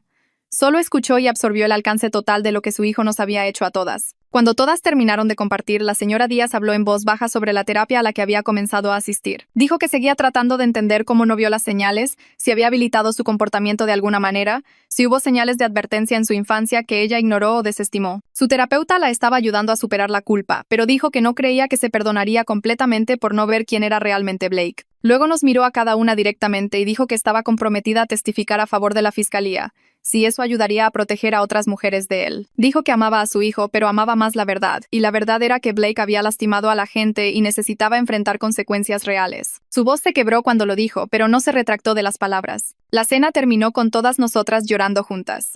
Este extraño grupo de mujeres conectadas por la crueldad de un hombre y la inesperada integridad de su madre. La oficina del fiscal de distrito me llamó 3 días después con noticias sobre un acuerdo de culpabilidad. Le habían ofrecido a Blake un paquete que incluía tiempo en la cárcel, tratamiento psicológico obligatorio y libertad condicional extendida con monitoreo GPS después de la liberación. La fiscal explicó que los acuerdos de culpabilidad eran comunes en casos como este, que salvaban a las víctimas de tener que testificar y garantizaban algún castigo, incluso si no era tan severo como lo que podría traer una condena en un juicio. Dijo que le habían ofrecido a Blake 2 años de cárcel seguidos de 8 años de libertad condicional supervisada, más terapia requerida y órdenes de restricción para todas nosotras. Me pareció razonable, no suficiente, pero algo. La detective Tanaka me llamó más tarde ese mismo día con noticias diferentes. Blake había rechazado el acuerdo de culpabilidad. Aparentemente, su abogado había pasado 1 hora tratando de convencerlo de que lo aceptara, explicando que la evidencia en su contra era abrumadora y que un juicio probablemente resultaría en una sentencia más dura. Pero Blake insistió en que era víctima de una conspiración de mujeres vengativas que estaban avergonzadas de ser expuestas en el video viral. Le dijo a su abogado que no se declararía culpable de crímenes que no cometió, que todas estábamos mintiendo, que no había hecho nada malo excepto amar a las personas equivocadas. La frustración de la detective Tanaka se transmitió claramente por teléfono. Dijo que la negativa de Blake a aceptar cualquier responsabilidad, incluso frente a evidencia documentada y múltiples declaraciones de testigos, mostraba exactamente el tipo de trastorno de personalidad que el psicólogo forense había notado en su evaluación. Explicó que su necesidad de mantener su narrativa de inocencia era aparentemente más fuerte que su instinto de autoconservación, lo que lo hacía más peligroso, pero también significaba que teníamos una oportunidad de una condena en juicio con consecuencias graves. Me advirtió que ir a juicio sería más difícil para todas nosotras, que tendríamos que testificar y enfrentar un contrainterrogatorio del abogado defensor de Blake, que todo el proceso tomaría meses en lugar de semanas. Pero también dijo que si ganábamos en el juicio, Blake enfrentaría significativamente más tiempo en la cárcel de lo que ofrecía el acuerdo de culpabilidad. La fiscal confiaba en el caso dada la evidencia, pero los juicios siempre eran impredecibles. Tuve que decidir si estaba dispuesta a pasar por el trauma de testificar para potencialmente conseguir una sentencia más larga para Blake. Pasé días dudando si asistir al juicio en persona o permitir que se usara mi testimonio grabado en su lugar. La fiscal había dicho que ambas opciones estaban disponibles, que habían grabado mi declaración en video y podían presentarla al jurado si estar en la sala del tribunal con Blake era demasiado traumático. Una parte de mí quería evitar verlo de nuevo. Evitar la ansiedad de sentarme en un estrado de testigos mientras su abogado intentaba hacerme parecer una mentirosa o alguien que buscaba venganza. Pero otra parte de mí seguía pensando en lo que Cassie había dicho en el café, sobre cómo la rabia de Blake provenía de perder el control cuando las mujeres lo hacían responsable. Si permitía que evitara enfrentarme en la corte, ¿no le estaría devolviendo algo de ese control? Isabella me llamó mientras todavía estaba lidiando con la decisión. Dijo que había decidido testificar en persona. Su voz era firme cuando explicó por qué. Dijo que Blake la había hecho sentir invisible mientras la usaba, diciéndole que era especial mientras la trataba como una parte intercambiable de su sistema. Quería que la viera ahora, que la mirara a la cara mientras decía la verdad sobre lo que hizo. Quería que el jurado los viera a ambos en la misma sala para que pudieran juzgar por sí mismos quién decía la verdad. Su coraje facilitó mi decisión. Llamé a la fiscal y dije que yo también testificaría en persona, aunque estaba aterrorizada. Ella programó sesiones de preparación para ayudarme a prepararme para el contrainterrogatorio, y me advirtió que el abogado defensor de Blake intentaría todas las tácticas para desacreditar mi testimonio. Pero también dijo que las víctimas que testificaban en persona a menudo tenían más impacto en los jurados que las declaraciones grabadas, que había poder en mirar a alguien a los ojos mientras decías tu verdad. Marqué la fecha del juicio en mi calendario y traté de no pensar en sentarme en la misma sala que Blake mientras me miraba desde la mesa de la defensa. La audiencia preliminar ocurrió primero. Un procedimiento más pequeño donde el juez determinaría si había suficiente evidencia para proceder a juicio. Rafa testificó sobre las noches que había observado a Blake vigilando mi edificio de apartamentos. Subió al estrado con una camisa de botones y habló con el mismo tono tranquilo y fáctico que había usado al dar su declaración a la policía. Describió 3 noches consecutivas en las que notó el coche de Blake estacionado al otro lado de la calle, siempre a altas horas de la noche y madrugada. Sacó las fotos que había tomado de la matrícula en su teléfono, explicando que algo se sentía raro acerca de un tipo sentado ahí, mirando el edificio durante horas. La fiscal le pidió que recorriera cada noche en detalle. ¿A qué hora notó el coche por primera vez? ¿Cuánto tiempo se quedó? ¿Si había visto a Blake salir o acercarse al edificio? Las respuestas de Rafa fueron precisas y creíbles, respaldadas por marcas de tiempo en sus fotos y sus observaciones consistentes a lo largo de varias noches. El abogado defensor de Blake se levantó para el contrainterrogatorio con aspecto seguro, como si pensara que podía encontrar fallas fácilmente en el testimonio de Rafa. Comenzó preguntando sobre la relación de Rafa conmigo, sugiriendo que tal vez Rafa estaba interesado románticamente y por lo tanto era parcial en sus observaciones. La expresión de Rafa no cambió. Afirmó con calma que estaba felizmente casado, que su esposa podía confirmar que había hablado con ella sobre el coche sospechoso antes incluso de saber qué apartamento podría estar vigilando el tipo. El abogado defensor intentó un ángulo diferente, preguntando si Rafa podía estar absolutamente seguro de que la persona en el coche era Blake, ya que había estado observando desde la distancia por la noche. Rafa asintió y explicó que había visto a Blake claramente bajo la luz de la calle cuando salió de su coche la tercera noche, que incluso consideró acercarse a él para preguntarle qué estaba haciendo antes de decidir llamar a la seguridad del edificio. El abogado preguntó algunas preguntas más, pero no pudo con las respuestas tranquilas y detalladas de Rafa. Su credibilidad como testigo neutral, alguien sin interés en el resultado excepto preocupación por la actividad sospechosa en su edificio, fortaleció significativamente los cargos de acoso. La fiscal se veía satisfecha cuando Rafa se bajó del estrado. El testimonio de Adriana llegó durante la misma audiencia preliminar, revelando detalles que agregaron otra dimensión al caso de la fiscalía. Subió al estrado luciendo nerviosa pero decidida, explicando cómo había salido con Blake durante 8 meses antes de descubrir sus otras relaciones a través del video viral. La fiscal le preguntó sobre lo que sucedió después de que confrontó a Blake y terminaron. Adriana describió bloquearlo en todas las plataformas de redes sociales en su teléfono, pensando que eso terminaría con cualquier contacto entre ellos. Pero en cuestión de días, comenzó a recibir solicitudes de amistad y mensajes de cuentas que no reconocía. Los perfiles parecían lo suficientemente reales, fotos y publicaciones que parecían personas reales, pero los mensajes siempre preguntaban por ella, querían saber cómo estaba, si estaba saliendo con alguien nuevo. Algo en el tono se sentía familiar.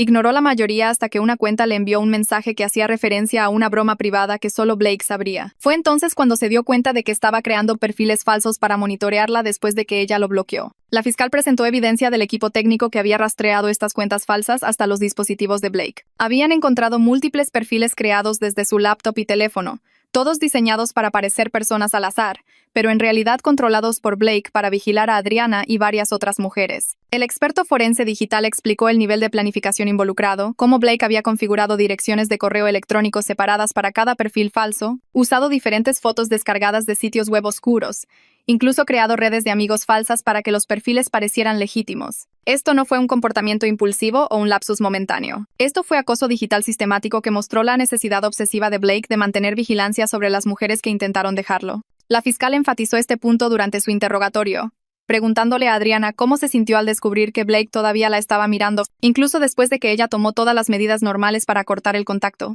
La voz de Adriana tembló cuando respondió que la hizo sentir que nunca podría escapar realmente de él, como si siempre encontraría una manera de invadir su privacidad sin importar qué límites intentara establecer.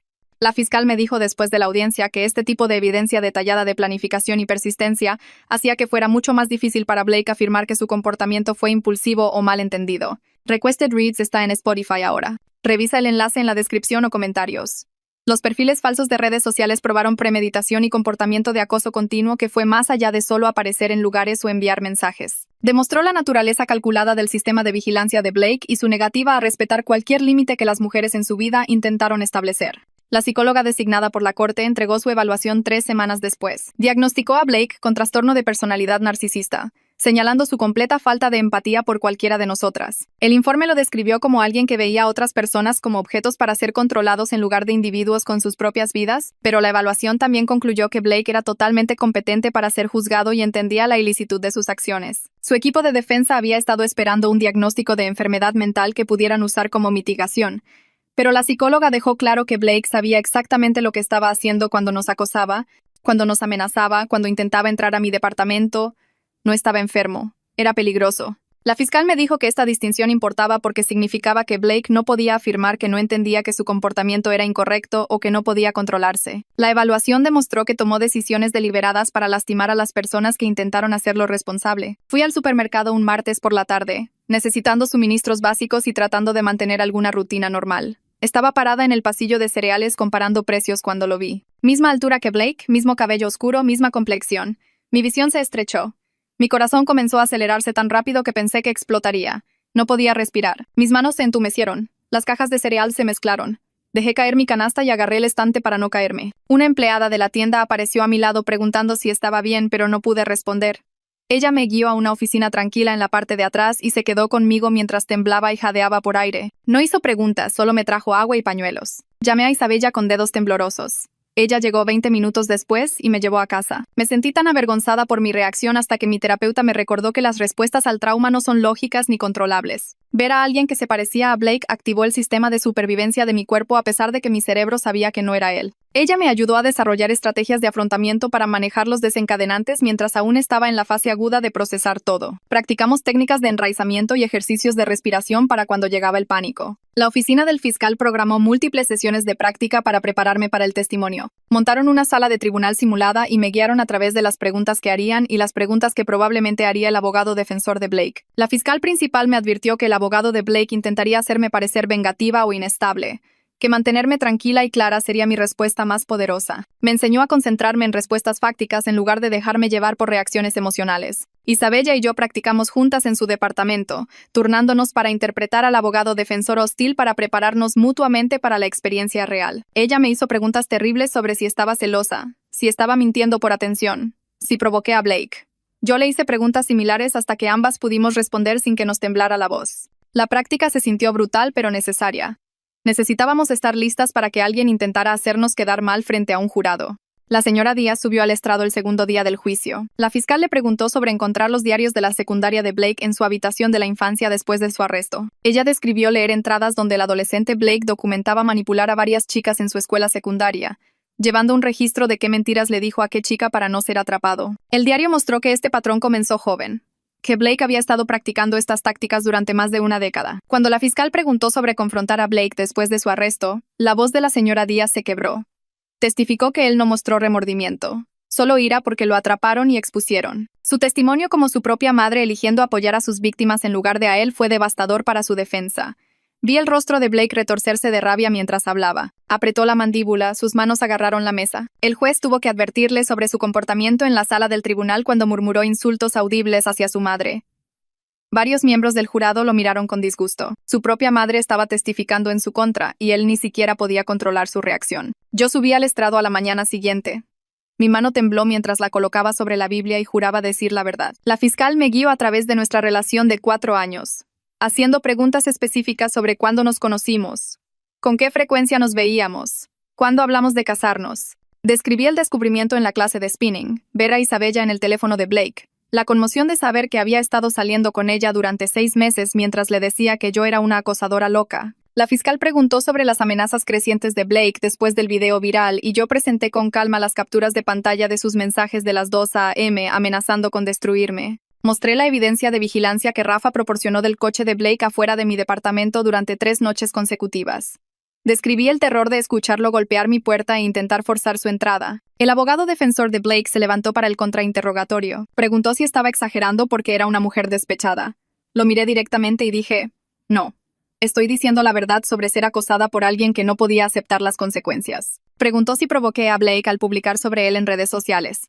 Aclaré que nunca publiqué nada, que su hermana publicó el video y que su comportamiento amenazante comenzó antes de cualquier exposición en redes sociales. El abogado intentó varias tácticas más para socavar mi testimonio, pero me mantuve tranquila y fáctica. La fiscal me había preparado bien. Isabella testificó después del almuerzo.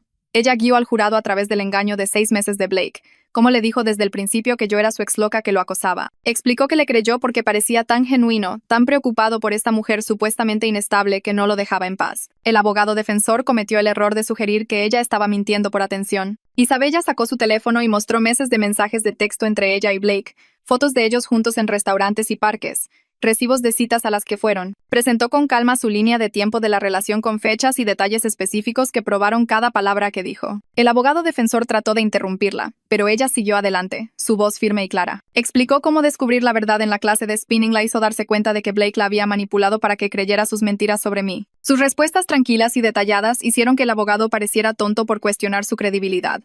Vi el lenguaje corporal del jurado cambiar notablemente a nuestro favor durante su testimonio. Varios miembros del jurado se inclinaron prestando mucha atención. Una mujer asintió mientras Isabella hablaba. Cassie subió al estrado al día siguiente. Testificó sobre la mala conducta de Blake en el lugar de trabajo, los informes de clientes falsificados que lo atrapó creando, el proceso de disciplina progresiva que siguió su empresa antes de terminar su empleo. La defensa intentó pintarla como una jefa vengativa que despidió a Blake injustamente, pero Cassie presentó evidencia documentada de cada paso. Mostró las advertencias por escrito, las reuniones con recursos humanos, el incidente final que condujo a su despido. Luego describió lo que sucedió después. Los mensajes amenazantes que Blake envió diciendo que ella arruinó su vida por nada, las fotos que le tomó fuera de su edificio de apartamentos por la noche, las tomas de vigilancia de ella saliendo de su gimnasio, caminando hacia su coche en el estacionamiento. Su actitud profesional y la documentación exhaustiva dejaron claro que ella siguió los procedimientos adecuados y que el acoso posterior de Blake fue una represalia por una rendición de cuentas legítima. El abogado defensor no tuvo una respuesta efectiva a su evidencia organizada. Cassie había guardado registros de todo, anticipando que podría necesitar probar su caso algún día. La fiscalía presentó testimonio de expertos de una especialista en comportamiento de acoso que había revisado toda la evidencia en el caso de Blake. La experta explicó que el patrón de vigilancia, amenazas y violaciones de límites de Blake representaba un perfil de alto riesgo de escalada a la violencia. Ella guió al jurado a través de investigaciones sobre acosadores de pareja íntima, mostrando estadísticas sobre cómo estos casos a menudo progresan del monitoreo a la agresión física. La experta señaló el intento de allanamiento de Blake en mi departamento como un punto de escalada crítico que probablemente habría resultado en violencia física si Rafa no hubiera intervenido y la policía no hubiera llegado rápidamente. Este testimonio ayudó al jurado a comprender que el comportamiento de Blake no era solo drama de exnovio loco, sino una conducta criminal genuinamente peligrosa. La experta describió cómo los acosadores como Blake ven a sus víctimas como propiedad que tienen derecho a controlar y cómo esa mentalidad los hace extremadamente peligrosos cuando las víctimas intentan establecer independencia. Varios miembros del jurado tomaron notas durante este testimonio. Las credenciales de la experta y la presentación tranquila de la investigación hicieron que su testimonio fuera poderoso y creíble. Blake subió al estrado en su propia defensa al día siguiente en contra del consejo obvio de su abogado. Su abogado había intentado disuadirlo durante un receso, pero Blake insistió en que podía encantar al jurado de la misma manera que encantaba a sus novias. Se presentó a sí mismo como la verdadera víctima, alegando que todas estábamos conspirando contra él porque estábamos celosas unas de otras y avergonzadas de ser expuestas en el video viral. Dijo que nunca acosó a nadie, que solo quería hablar conmigo y explicar las cosas. Afirmó que los mensajes de texto amenazantes fueron sacados de contexto, que solo estaba molesto y desahogándose. Su testimonio fue tan egocéntrico y carente de responsabilidad que vi cómo las expresiones de varios miembros del jurado se endurecieron mientras hablaba. Seguía hablando de lo injusto que era todo para él, cómo su vida estaba arruinada, cómo ninguna de nosotras entendía su lado. Nunca reconoció el daño que nos causó a ninguna de nosotras. Un jurado incluso negó con la cabeza con incredulidad mientras él hablaba. Durante el contrainterrogatorio, la fiscal guió metódicamente a Blake a través de cada mentira que dijo. Le preguntó que explicara por qué le dijo a Isabella que yo era su acosadora loca cuando en realidad estábamos en una relación comprometida. Blake tartamudeó una respuesta sobre tratar de proteger a Isabella de mi supuesta inestabilidad. La fiscal le mostró al jurado fotos que Blake publicó de nosotros juntos durante el mismo periodo en que estaba saliendo con Isabella, preguntando cómo encajaba eso con su afirmación. Blake dijo que estaba confundido acerca de la línea de tiempo. Ella le pidió que explicara las fotos de vigilancia de Cassie fuera de su departamento. Blake afirmó que simplemente estaba en el vecindario. Ella le mostró marcas de tiempo que probaban que estuvo allí a medianoche, a las 2 de la mañana, 3 noches diferentes. La frustración de Blake creció al darse cuenta de que no podía manipular su salida de la evidencia documentada. La fiscal le preguntó sobre los mensajes de texto amenazantes que me envió. Blake levantó la voz diciendo, «Ella se merece saber lo que le hizo a mi vida». Su máscara se deslizó al responder bruscamente a la fiscal con rabia apenas contenida. El jurado vio la misma ira que todas experimentamos cuando intentamos hacerlo responsable. Su abogado intentó objetar, pero el daño estaba hecho. Blake le había mostrado al jurado exactamente quién era. La sala del tribunal se sintió más pequeña el día de los argumentos finales, como si las paredes se hubieran acercado durante las semanas de testimonio. Me senté entre Isabella y Cassie en la galería, nuestras manos entrelazadas, formando una cadena de solidaridad. La fiscal se puso de pie primero, su traje negro pulcro y profesional mientras se enfrentaba al jurado. Los guió a través de todo metódicamente. Las fotos de vigilancia que Blake tomó de 5 mujeres diferentes. Los mensajes de texto amenazantes enviados a las 2 de la mañana. Las cuentas falsas de redes sociales que creó para monitorearnos después de que lo bloqueamos. El intento de allanamiento en mi departamento capturado por la cámara del timbre de Rafa. Ella les mostró la línea de tiempo, probando que Blake mantuvo relaciones con al menos 5 mujeres simultáneamente, cada una de nosotras creyendo que éramos exclusivas con él durante meses o años. Mostró sus diarios de secundaria documentando patrones de manipulación similares que comenzaron a los 16 años. La voz de la fiscal se mantuvo tranquila y fáctica mientras describía cómo Blake le dijo a cada mujer que las otras eran acosadoras locas, cómo usó nuestro amor y confianza como armas contra nosotras. Señaló el testimonio de su propia madre que eligió la verdad antes que proteger a su hijo. Les recordó al jurado la evaluación del experto psicológico de que Blake veía a las mujeres como propiedad para controlar en lugar de personas con autonomía. Su declaración final pintó a Blake como un depredador calculador cuyo sistema de engaño colapsó en violencia cuando descubrimos la verdad e intentamos hacerlo responsable. La evidencia cubría 3 mesas en la parte delantera de la sala del tribunal, prueba física de su operación sistemática. El abogado defensor de Blake se puso de pie a continuación, más joven de lo que esperaba. Probablemente le asignaron este caso porque ningún abogado experimentado quería defender lo indefendible. Hizo su mejor esfuerzo, sin embargo llamó a Blake un hombre con defectos que cometió errores en su vida personal. Sugirió que éramos mujeres vengativas conspirando juntas porque nos sentimos avergonzadas por el video viral. Afirmó que los mensajes de texto amenazantes fueron sacados de contexto. Solo desahogo emocional de alguien cuya vida se estaba desmoronando. Argumentó que las fotos de vigilancia fueron coincidenciales, que Blake simplemente estaba en esos vecindarios. Pintó a Blake como la verdadera víctima, alguien perseguido por exnovias enojadas que no podían aceptar que las relaciones a veces terminan mal. La voz del abogado defensor transmitió menos convicción que la de la fiscal, como si supiera que estaba perdiendo incluso mientras hablaba. Varios miembros del jurado se mostraron escépticos durante sus argumentos, con los brazos cruzados o la cabeza negando ligeramente. Terminó pidiendo al jurado que recordara que tomar malas decisiones románticas no es lo mismo que ser un criminal. El juez nos despidió para almorzar antes de que comenzaran las deliberaciones del jurado. Esperamos en una sala privada que la defensora de víctimas nos aseguró, incapaces de comer los sándwiches que alguien trajo. Isabella caminaba cerca de la ventana, casi revisaba su teléfono cada 30 segundos. Adriana se sentó perfectamente quieta, con las manos dobladas en su regazo. Raina habló con su hermano Malik en voz baja cerca de la puerta. La señora Díaz llegó 1 hora después de que comenzamos a esperar, sus ojos rojos por llorar durante los argumentos finales. Nos abrazó a cada una individualmente, disculpándose de nuevo por criar a un hijo que causó tanto daño. Ellie vino con ella trayendo café y tratando de aligerar el ambiente con historias sobre los percances de la infancia de Blake. El humor se sintió forzado pero apreciado. La detective Tanaka pasó 2 veces con actualizaciones que en realidad no eran actualizaciones, solo revisando nuestro estado mental mientras esperábamos. 6 horas se sintieron como 6 días. Mi pierna rebotaba constantemente. Isabella desgastó un camino en la alfombra con su ritmo. Cada vez que se acercaban pasos a la puerta, todas nos tensábamos, esperando noticias. El alguacil finalmente tocó a las 4:47 p.m. El jurado había llegado a un veredicto. Regresamos a la sala del tribunal, mi corazón latiendo tan fuerte que podía sentirlo en mi garganta. Blake se sentó en la mesa de la defensa con un traje que probablemente su madre le compró. Su expresión en blanco, pero sus manos agarrando el borde de la mesa. El jurado entró, ninguno mirando a Blake. Había leído en alguna parte que eso era una mala señal para los acusados. El juez preguntó si habían llegado a un veredicto. La presidenta del jurado se puso de pie, una mujer negra mayor que había tomado notas cuidadosas durante todo el juicio.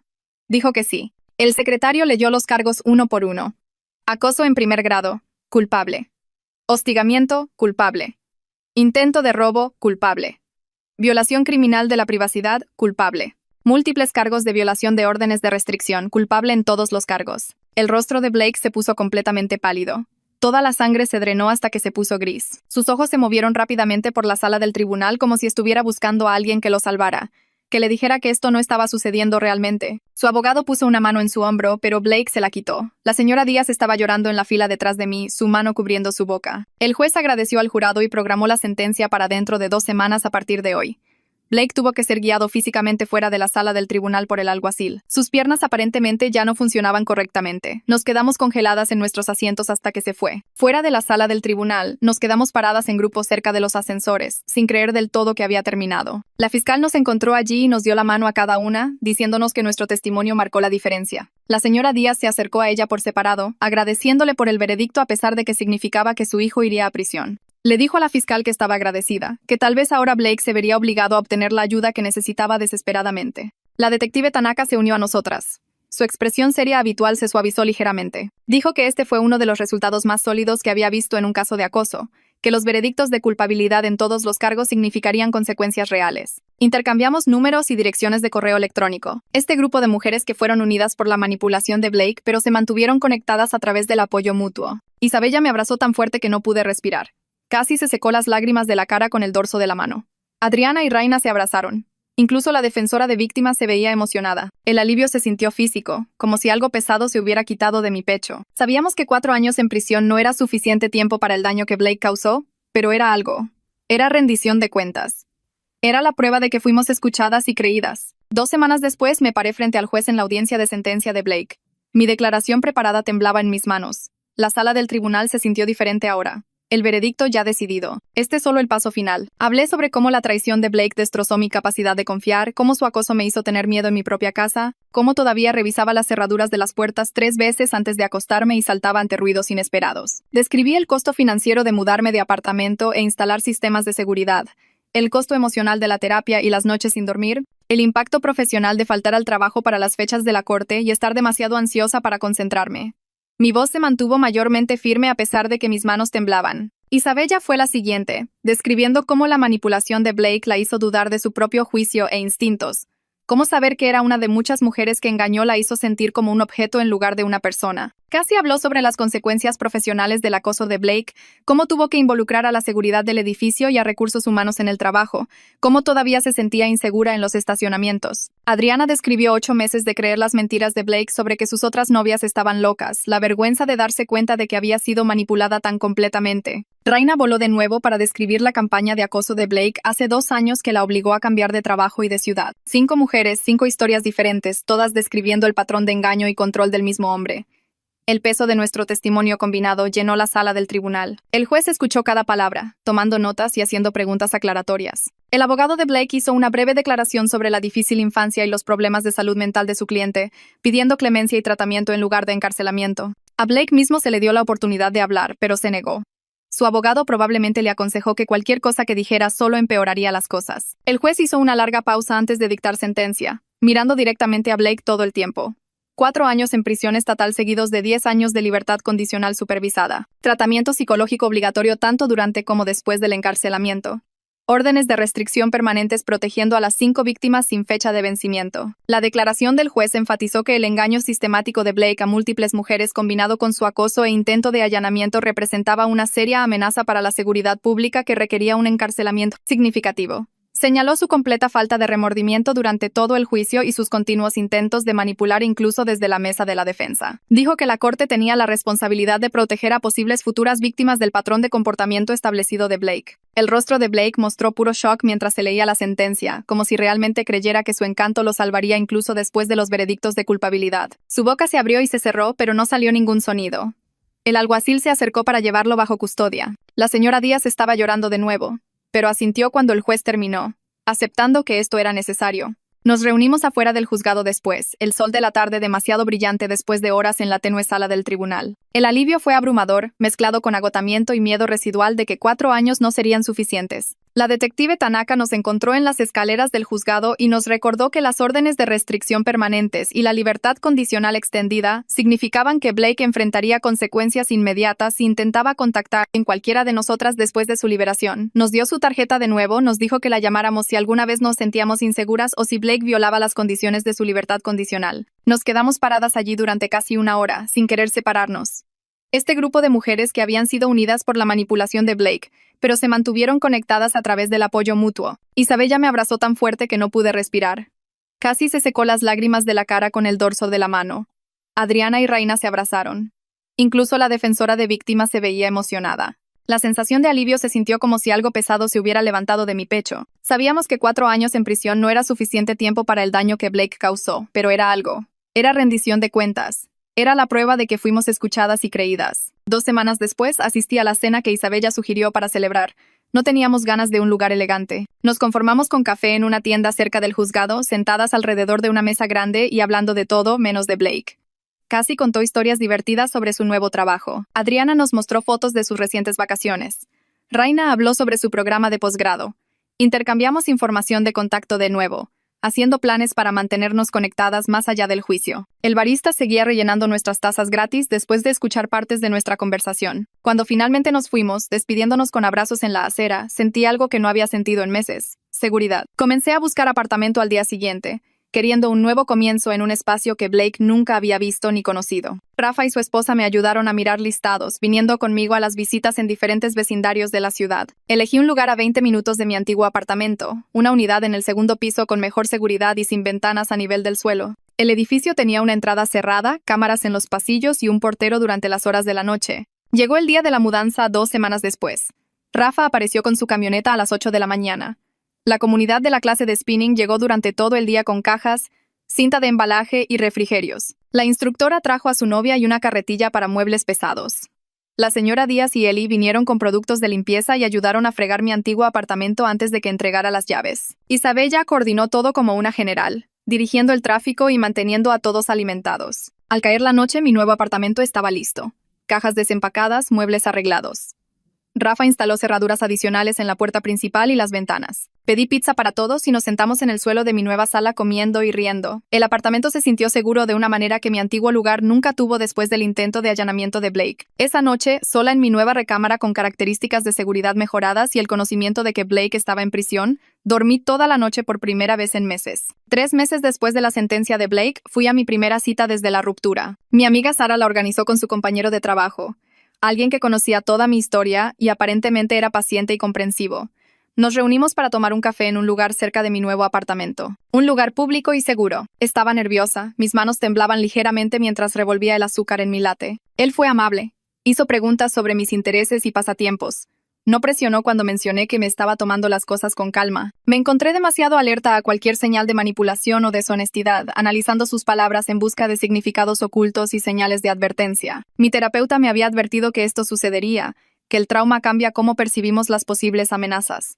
Me acompañó a mi coche después. Respetó mi espacio cuando dije que aún no estaba lista para un abrazo. Intercambiamos mensajes de texto unas cuantas veces durante la semana siguiente, pero no se convirtió en nada serio. Estuvo bien, sin embargo.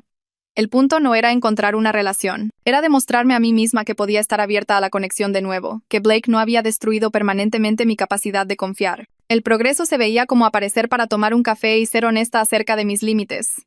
El progreso se veía como no disculparme por tomarme las cosas a mi propio ritmo. Isabella comenzó un blog llamado Reconociendo Señales de Alerta 3 meses después de que terminó el juicio. Tuvo cuidado de no usar el nombre de Blake ni ningún detalle de identificación, centrándose en cambio en los patrones de comportamiento que le permitieron engañar a tanta gente a la vez. Escribió sobre el bombardeo de amor y las tácticas de aislamiento, sobre cómo los manipuladores les dicen a cada víctima que las otras están locas, sobre las señales de advertencia que deseaba haber reconocido antes. Su primera publicación fue compartida cientos de veces. La gente comentó con sus propias experiencias, reconociendo patrones similares en sus relaciones pasadas o actuales. Creó un foro comunitario donde la gente podía compartir historias y consejos. El blog se convirtió en un recurso con artículos sobre dinámicas de relación saludables, cómo detectar la manipulación, cuándo confiar en tus instintos. Isabella entrevistó a expertos y sobrevivientes, construyendo una biblioteca de información. Me envió cada publicación antes de publicarla, asegurándose de que me sintiera cómoda con cualquier detalle que pudiera hacer referencia a nuestra experiencia compartida. Verla convertir nuestro trauma en educación y apoyo para otros se sintió poderoso. Me dijo que el blog ayudó a su proceso de curación, transformando su vergüenza por ser manipulada en propósito. 6 meses después tenía miles de lectores habituales y una lista de espera para sus grupos de apoyo en línea. Cassie presentó su demanda civil 2 meses después de la sentencia de Blake. Contrató a un abogado que se especializaba en casos de acoso y construyó un caso detallado sobre el daño emocional que Blake causó. Las declaraciones tomaron semanas. El abogado de Blake intentó argumentar que despedirlo fue el verdadero daño, que Cassie había destruido su carrera por un malentendido. Pero la documentación de Cassie fue exhaustiva. Cada mensaje amenazante, cada foto que tomó fuera de su apartamento, cada vez que apareció en su gimnasio. El jurado deliberó durante 3 horas antes de otorgarle $880 en daños. El fallo embargaría el salario de Blake después de su liberación de prisión. Casi me llamó el día que salió el veredicto. Sonaba cansada, pero satisfecha. Me dijo que no esperaba cobrar mucho dinero, que Blake probablemente encontraría formas de evitar pagar. Pero el veredicto civil proporcionó documentación legal adicional de su comportamiento. Envió un mensaje de que el acoso tenía consecuencias financieras más allá de las sanciones penales. Isabella y yo hablamos de presentar demandas similares. Adriana ya estaba consultando con abogados. La idea de hacer que Blake rindiera cuentas en todas las formas posibles se sintió correcta. La detective Tanaka me contactó 3 semanas después de que terminó el juicio de Cassie. Me preguntó si hablaría en una sesión de capacitación policial sobre experiencias de víctimas con el sistema de justicia penal en casos de acoso. Acepté, aunque la idea de pararme frente a una sala llena de oficiales me ponía nerviosa. La capacitación se llevó a cabo en la Academia de Policía en el centro. 20 oficiales se sentaron en filas tomando notas. Compartí tanto las formas en que el sistema me ayudó como las formas en que falló. La rápida respuesta de la detective Tanaka cuando Blake intentó entrar a mi apartamento probablemente salvó mi vida. La defensora de víctimas que me guió a través de cada fecha de la corte hizo que el proceso fuera menos aterrador. La preparación exhaustiva de la fiscal significó que Blake no pudo manipular su salida de las consecuencias. Pero también hablé sobre la incapacidad inicial de actuar sobre la evidencia de acoso antes de que Blake violara la orden de restricción. Cómo sabía que estaba en peligro, pero el sistema legal no podía intervenir hasta que realmente intentó lastimarme. Varios oficiales hicieron preguntas sobre qué habría ayudado antes. Sugerí mejores protocolos para documentar patrones de comportamiento, más capacitación para reconocer las señales de escalada, tiempos de respuesta más rápidos para las violaciones de órdenes de restricción. La detective Tanaka me dijo después que mi retroalimentación ayudaría a informar las nuevas políticas del departamento. Eso se sintió significativo, como si tal vez otras mujeres no tendrían que esperar hasta que su acosador apareciera en su puerta. Comencé a acercarme a viejos amigos aproximadamente un mes después de la capacitación policial. Amigos que dejé a la deriva durante mi relación con Blake. Me di cuenta de que su sutil desánimo de mis amistades era parte de su estrategia de control. Nunca me prohibió verlos. Solo lo hizo difícil. Siempre tenía algo planeado cuando me invitaban a salir. Hacía comentarios sobre cómo eran malas influencias o realmente no se preocupaban por mí. Creó pequeños conflictos que hicieron que mantener las amistades fuera agotador. Sara fue la primera persona a la que llamé. Habíamos sido cercanas en la universidad, pero apenas hablamos los últimos 2 años. Contestó al segundo tono e inmediatamente dijo que estaba contenta de saber de mí. Nos reunimos para almorzar en la cafetería cerca de su oficina. No preguntó por qué había estado distante ni me hizo explicar. Solo me abrazó y dijo que estaba feliz de que estuviera de vuelta. Mi grupo de amigos me dio la bienvenida de la misma manera, sin juzgar por los años que estuve menos disponible. Habían visto el video viral, seguido el juicio, entendido por lo que había estado pasando. Tener esa red de apoyo de nuevo me hizo sentir menos definida por el trauma. Recordé quién era yo antes de Blake. Las amistades, los intereses y la vida que había construido que no tenían nada que ver con él. 6 meses después de la sentencia de Blake, asistí a la boda de mi primo en los suburbios. La recepción fue en un club de campo con un gran salón de baile y un DJ terrible. Estaba parada en el bar esperando una bebida cuando alguien me tocó el hombro. Me di la vuelta y reconocí a Jaime, uno de los amigos universitarios de Blake. Se veía incómodo, cambiando su peso de un pie a otro. Me dijo que quería disculparse por no creer antes los rumores sobre el comportamiento de Blake. Yo no sabía que había rumores. Jaime explicó que Blake siempre parecía un buen tipo en su grupo de amigos.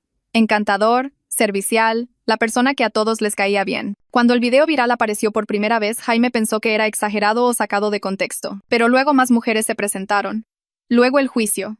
Luego ver toda la evidencia expuesta en la cobertura de noticias. Jaime describió la disonancia cognitiva de aprender la verdad como realmente difícil de procesar.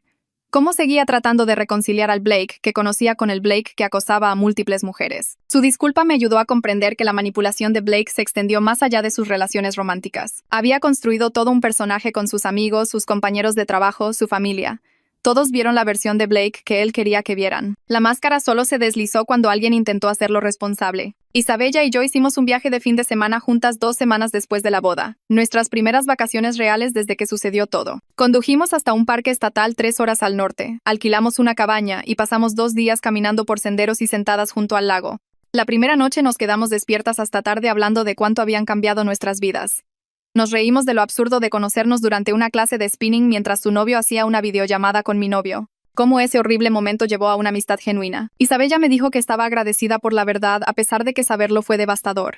Me di cuenta de que sentía lo mismo. Mejor saber que Blake era un acosador manipulador que pasar más años creyendo sus mentiras. Caminamos 13 kilómetros el segundo día, esforzándonos por senderos empinados hasta que nos ardieron las piernas. En la cima tomamos fotos y comimos sándwiches y no hablamos de Blake en absoluto. Simplemente disfrutamos de ser dos amigas en un viaje juntas. El fin de semana me recordó que la curación no se trataba solo de procesar el trauma.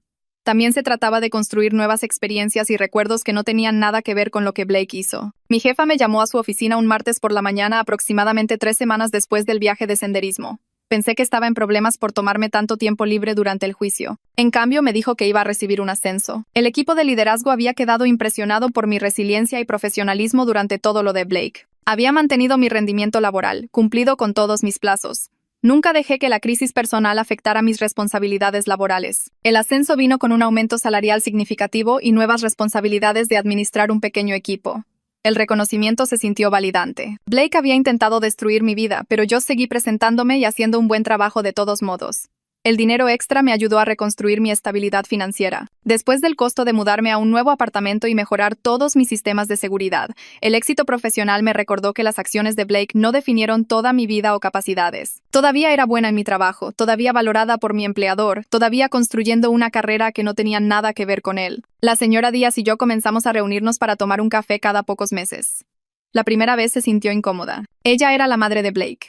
Y una parte de mí se preguntaba si en secreto me resentía por su encarcelamiento, pero nos pidió a ambas lates e inmediatamente preguntó cómo estaba realmente yo. Hablamos durante 2 horas. Ella compartió actualizaciones sobre la terapia requerida de Blake en prisión. Las cartas que le enviaba aún carecían de responsabilidad genuina. Principalmente se centraba en su propio sufrimiento. Lo injusto que era el sistema. Cómo todos se habían vuelto en su contra. Nunca reconoció el daño que me causó a mí, a Isabella, a Cassie o a cualquiera de las otras mujeres. La voz de la señora Díaz se quebró cuando habló de eso. Dijo que seguía esperando que cada carta mostrara algún crecimiento o comprensión, pero nunca lo hicieron. Su continua elección de priorizar la verdad sobre habilitar a su hijo me inspiró. Podría haber puesto excusas para Blake, culpado a sus víctimas, insistido en que fue malentendido. En cambio, ella lo hizo responsable a pesar de que significaba aceptar que su hijo era capaz de cosas terribles. Estaba agradecida por su presencia como una figura materna que me creyó y me apoyó. Me dijo que siempre sería familia para ella independientemente de lo que Blake había hecho. El curso de defensa personal comenzó un sábado por la mañana en un gimnasio del centro. 8 mujeres de la clase de spinning se inscribieron juntas. La instructora era una exoficial de policía militar que ahora enseñaba defensa personal civil. Enfatizó que el objetivo no era convertirse en una luchadora, sino desarrollar conciencia, asertividad y opciones para situaciones peligrosas. Aprendimos a reconocer las amenazas temprano, a usar nuestras voces para establecer límites, a romper agarres comunes y crear espacio para escapar. El entrenamiento físico aumentó mi confianza. Saber que tenía herramientas para protegerme si alguien intentaba agarrarme o acorralarme me ayudó a sentirme menos vulnerable. Practicamos escenarios en los que alguien se acercaba a nosotras agresivamente o intentaba seguirnos hasta nuestros coches. La instructora nos enseñó a confiar en nuestros instintos, a no preocuparnos por ser educadas si algo se sentía mal. Al final del curso de 8 semanas me sentí más empoderada en mi propio cuerpo, como si tuviera cierto control sobre mi seguridad en lugar de solo esperar que no sucediera nada malo. Una periodista se comunicó por correo electrónico aproximadamente 4 meses después de que completé el curso de defensa personal. Estaba trabajando en una historia sobre el acoso de pareja íntima y el sistema de justicia penal. Quería entrevistarme sobre mi experiencia. Al principio dudé. El video viral ya había puesto mi historia en el ojo público más de lo que quería. Pero la periodista me aseguró que se centraba en problemas sistémicos en lugar de sensacionalizar mi historia personal. Nos reunimos en una cafetería y hablamos durante 3 horas. Hizo preguntas reflexivas sobre cuándo me sentí insegura por primera vez, qué barreras encontré tratando de obtener ayuda, cómo respondió el sistema legal. Describí la brecha entre cuando las víctimas saben que están en peligro y cuando el sistema legal puede intervenir, cómo tenía evidencia del acoso de Blake. Pero la policía no pudo actuar hasta que realmente violó la orden de restricción. La periodista tomó notas detalladas y dijo que quería usar mi caso para abogar por mejores medidas de protección. El artículo salió 6 semanas después en un periódico importante. Destacó los problemas sistémicos que experimenté e incluyó entrevistas con expertos legales sobre posibles reformas. Ver mi historia utilizada para impulsar el cambio se sintió significativo. Tal vez otras mujeres tendrían mejores opciones porque yo estaba dispuesta a hablar. Un año después de la sentencia de Blake, asistí a una vigilia por las víctimas de violencia de pareja íntima. El refugio local de mujeres lo organizaba todos los años en el parque del centro. Cientos de personas se reunieron al atardecer, sosteniendo velas y escuchando a los oradores. Las sobrevivientes compartieron sus historias. Los miembros de la familia recordaron a seres queridos que no sobrevivieron a sus abusadores. Me paré entre la multitud sosteniendo mi vela y me di cuenta de cuánto había sanado mientras reconocía el impacto continuo del trauma. Todavía tenía días malos. Todavía me ponía ansiosa cuando veía a alguien que se parecía a Blake. Todavía revisaba mis cerraduras varias veces antes de acostarme. pero estaba funcionando, trabajando, construyendo relaciones, viviendo una vida que se sentía mía de nuevo. Cuando invitaron a la gente a encender velas por víctimas específicas, encendí la mía no solo por mí, sino por las mujeres que no sobrevivieron a sus acosadores. Pensé en cómo mi resultado podría haber sido diferente sin el sistema de apoyo y los recursos a los que tuve acceso. La rápida acción de Rafa al llamar a la policía, la capacidad de respuesta de la detective Tanaka, la comunidad de la clase de spinning que me apoyó, la señora Díaz eligiendo creerme a mí antes que a su hijo. No todos tuvieron esas ventajas. La ceremonia me recordó que la curación y la defensa podían coexistir.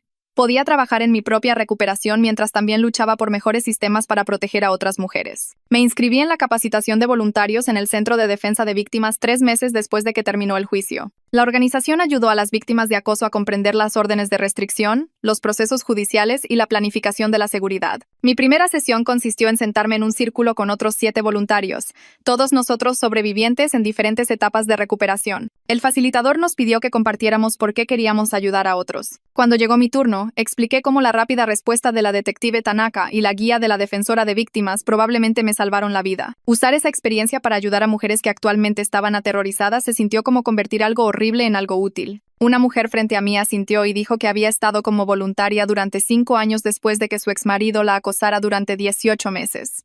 Su fuerza tranquila me hizo creer que yo también podría llegar a ese lugar. La capacitación cubrió terminología legal, técnicas de intervención en crisis y cómo conectar a las víctimas con recursos sin abrumarlas. Aprendí que muchas mujeres enfrentan la misma brecha frustrante que experimenté, donde saben que están en peligro, pero el sistema legal no puede actuar hasta que sucede algo peor. Al final de la capacitación de 8 semanas, me sentí lista para tomar llamadas en la línea directa de crisis y acompañar a mujeres a audiencias judiciales cuando necesitaran apoyo. La carta llegó 6 meses después de mi trabajo como voluntaria. Mi abogada llamó primero para advertirme que el abogado de Blake había enviado una solicitud formal. Blake quería que aceptara levantar la orden de restricción después de su liberación, alegando que había completado la terapia y quería reparar el daño que causó. La carta incluía un certificado del programa de consejería de la prisión y una declaración de su terapeuta sobre su progreso. Mi abogada me leyó las frases clave por teléfono. Blake había escrito que entendía que sus acciones estaban mal y que esperaba que yo pudiera encontrar en mi corazón permitirle un cierre a través de una conversación. El tono del abogado sugería que pensaba que esta era una solicitud razonable de un hombre reformado. Mi abogada cortó eso inmediatamente. Explicó que yo no tenía ninguna obligación de responder,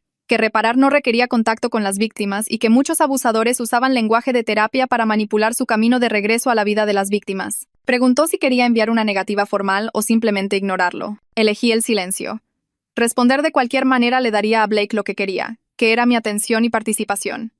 La orden de restricción permanecería en vigor ya sea que respondiera o no. Archivé la carta en los documentos de mi caso y volví a mi vida normal, manteniendo el límite que protegía tanto mi seguridad como mi paz mental. Isabella me llamó 8 meses después del juicio con noticias que me hicieron gritar de alegría.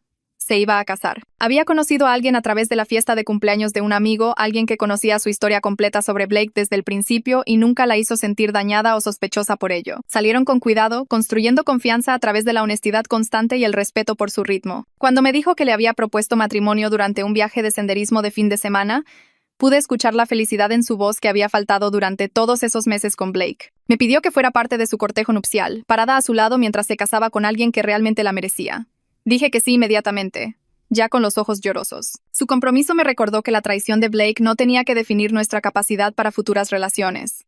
Ella había encontrado un amor saludable después de la manipulación y el control. Verla planear su boda durante los siguientes meses, ver su emoción por construir una vida con alguien digno de confianza, me dio la esperanza de que la misma posibilidad existía para mí. Su felicidad se convirtió en prueba de que la recuperación era real y que Blake no había roto permanentemente nuestra capacidad de confiar y amar. La voluntaria del refugio de animales me mostró 3 perros en la sección de tamaño mediano. Decidí que quería una compañera y un sistema de seguridad combinados, algo que ladrara si alguien se acercaba a mi apartamento, pero que también se acurrucara a mi lado en el sofá. El tercer perro, una mezcla de razas con pelaje bronceado y orejas alerta, vino directamente a la puerta de la perrera y presionó su nariz contra mi mano. La voluntaria dijo que había sido entregada por un dueño que se mudó y no podía quedársela, que tenía 2 años y ya estaba entrenada para ir al baño.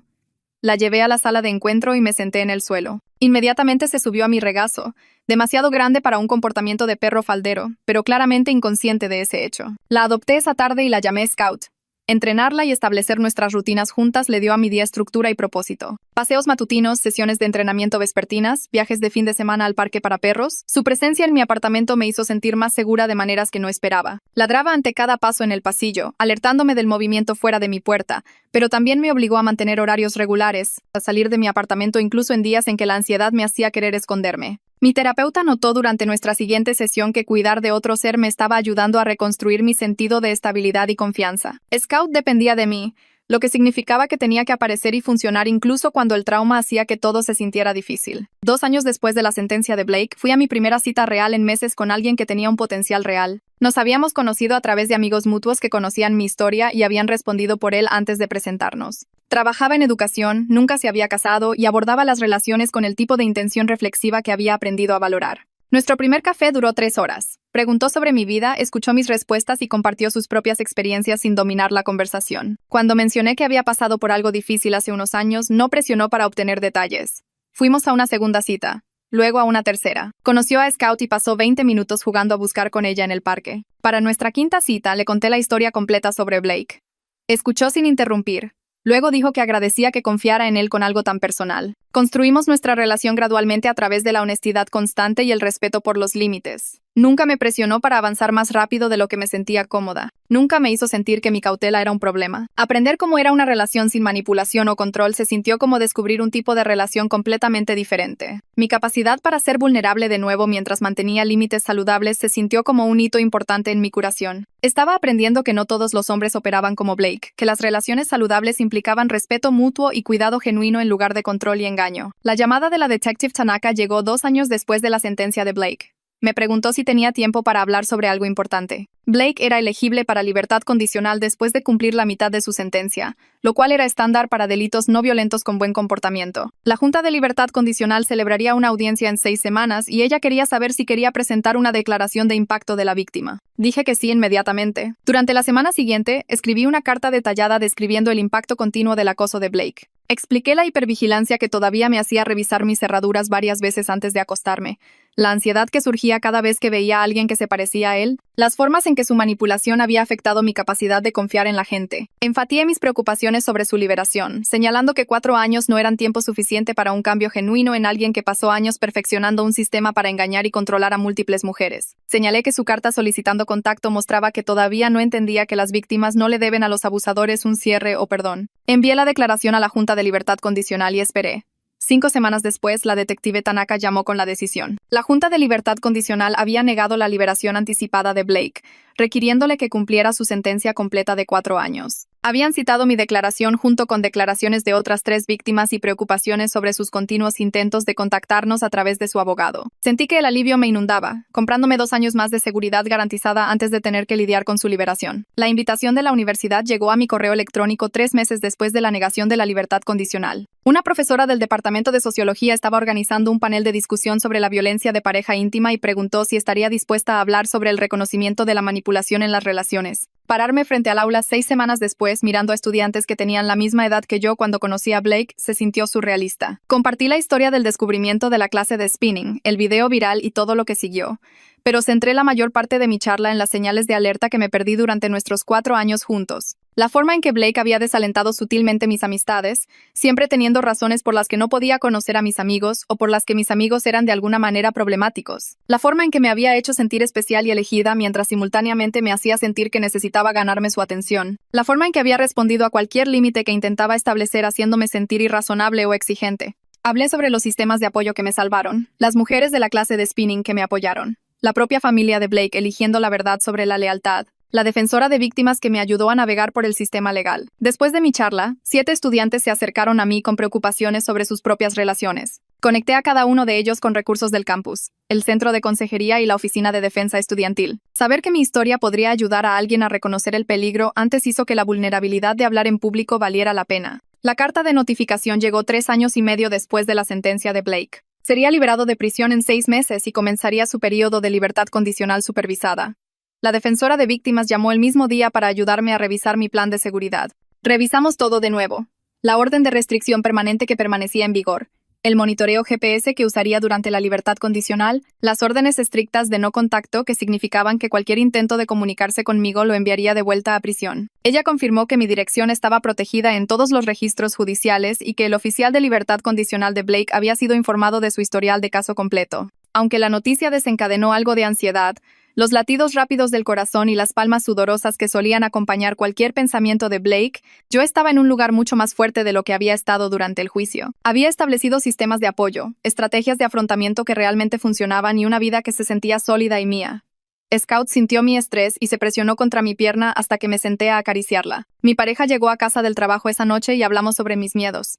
Hicimos un plan para actualizar mi sistema de seguridad y revisar mis rutinas diarias. La ansiedad se sintió manejable en lugar de abrumadora, lo que me mostró lo lejos que había llegado desde esa noche en que Blake intentó derribar mi puerta. 4 años después de ese momento en que vi a Isabella haciendo una videollamada con mi novio durante la clase de spinning, estoy sentada en mi sala con Scout dormida a mis pies, la luz del sol entrando por las ventanas que ya no tengo miedo de dejar descubiertas. Todavía voy a la clase de spinning todos los sábados por la mañana, donde la instructora me saluda con un abrazo e Isabella me reserva la bicicleta de al lado. Nos hemos visto crecer a través de rupturas y nuevas relaciones, cambios de trabajo y victorias personales. La comunidad que se formó alrededor de mi peor momento se ha convertido en una de las partes más importantes de mi vida. Todavía tengo pesadillas ocasionales donde Blake está golpeando mi puerta de nuevo y a veces me pongo ansiosa en los estacionamientos o cuando veo un coche que se parece al suyo viejo, pero estos momentos ya no me controlan. He aprendido a sentarme con el miedo, reconocerlo y luego seguir avanzando.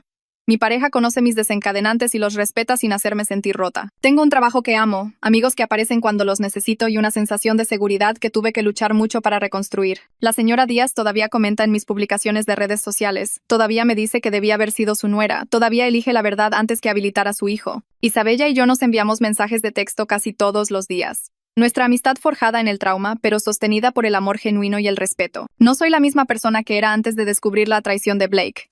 Soy más fuerte ahora, más cuidadosa con las señales de alerta, mejor para confiar en mis instintos. La manipulación de Blake no pudo destruir permanentemente lo que he construido. La comunidad de la clase de spinning, la amistad de Isabella, la lealtad feroz de la señora Díaz, la dedicación de la detective Tanaka. Todas estas personas demostraron que la solidaridad y la rendición de cuentas pueden ganar contra la manipulación y el control. Sobreviví y soy prueba viviente de que puedes sanar de la traición y construir algo mejor de lo que existía antes.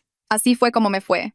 Pero sé que algunos de ustedes lo habrían manejado de manera totalmente diferente. Háganmelo saber en los comentarios. Los leeré más tarde.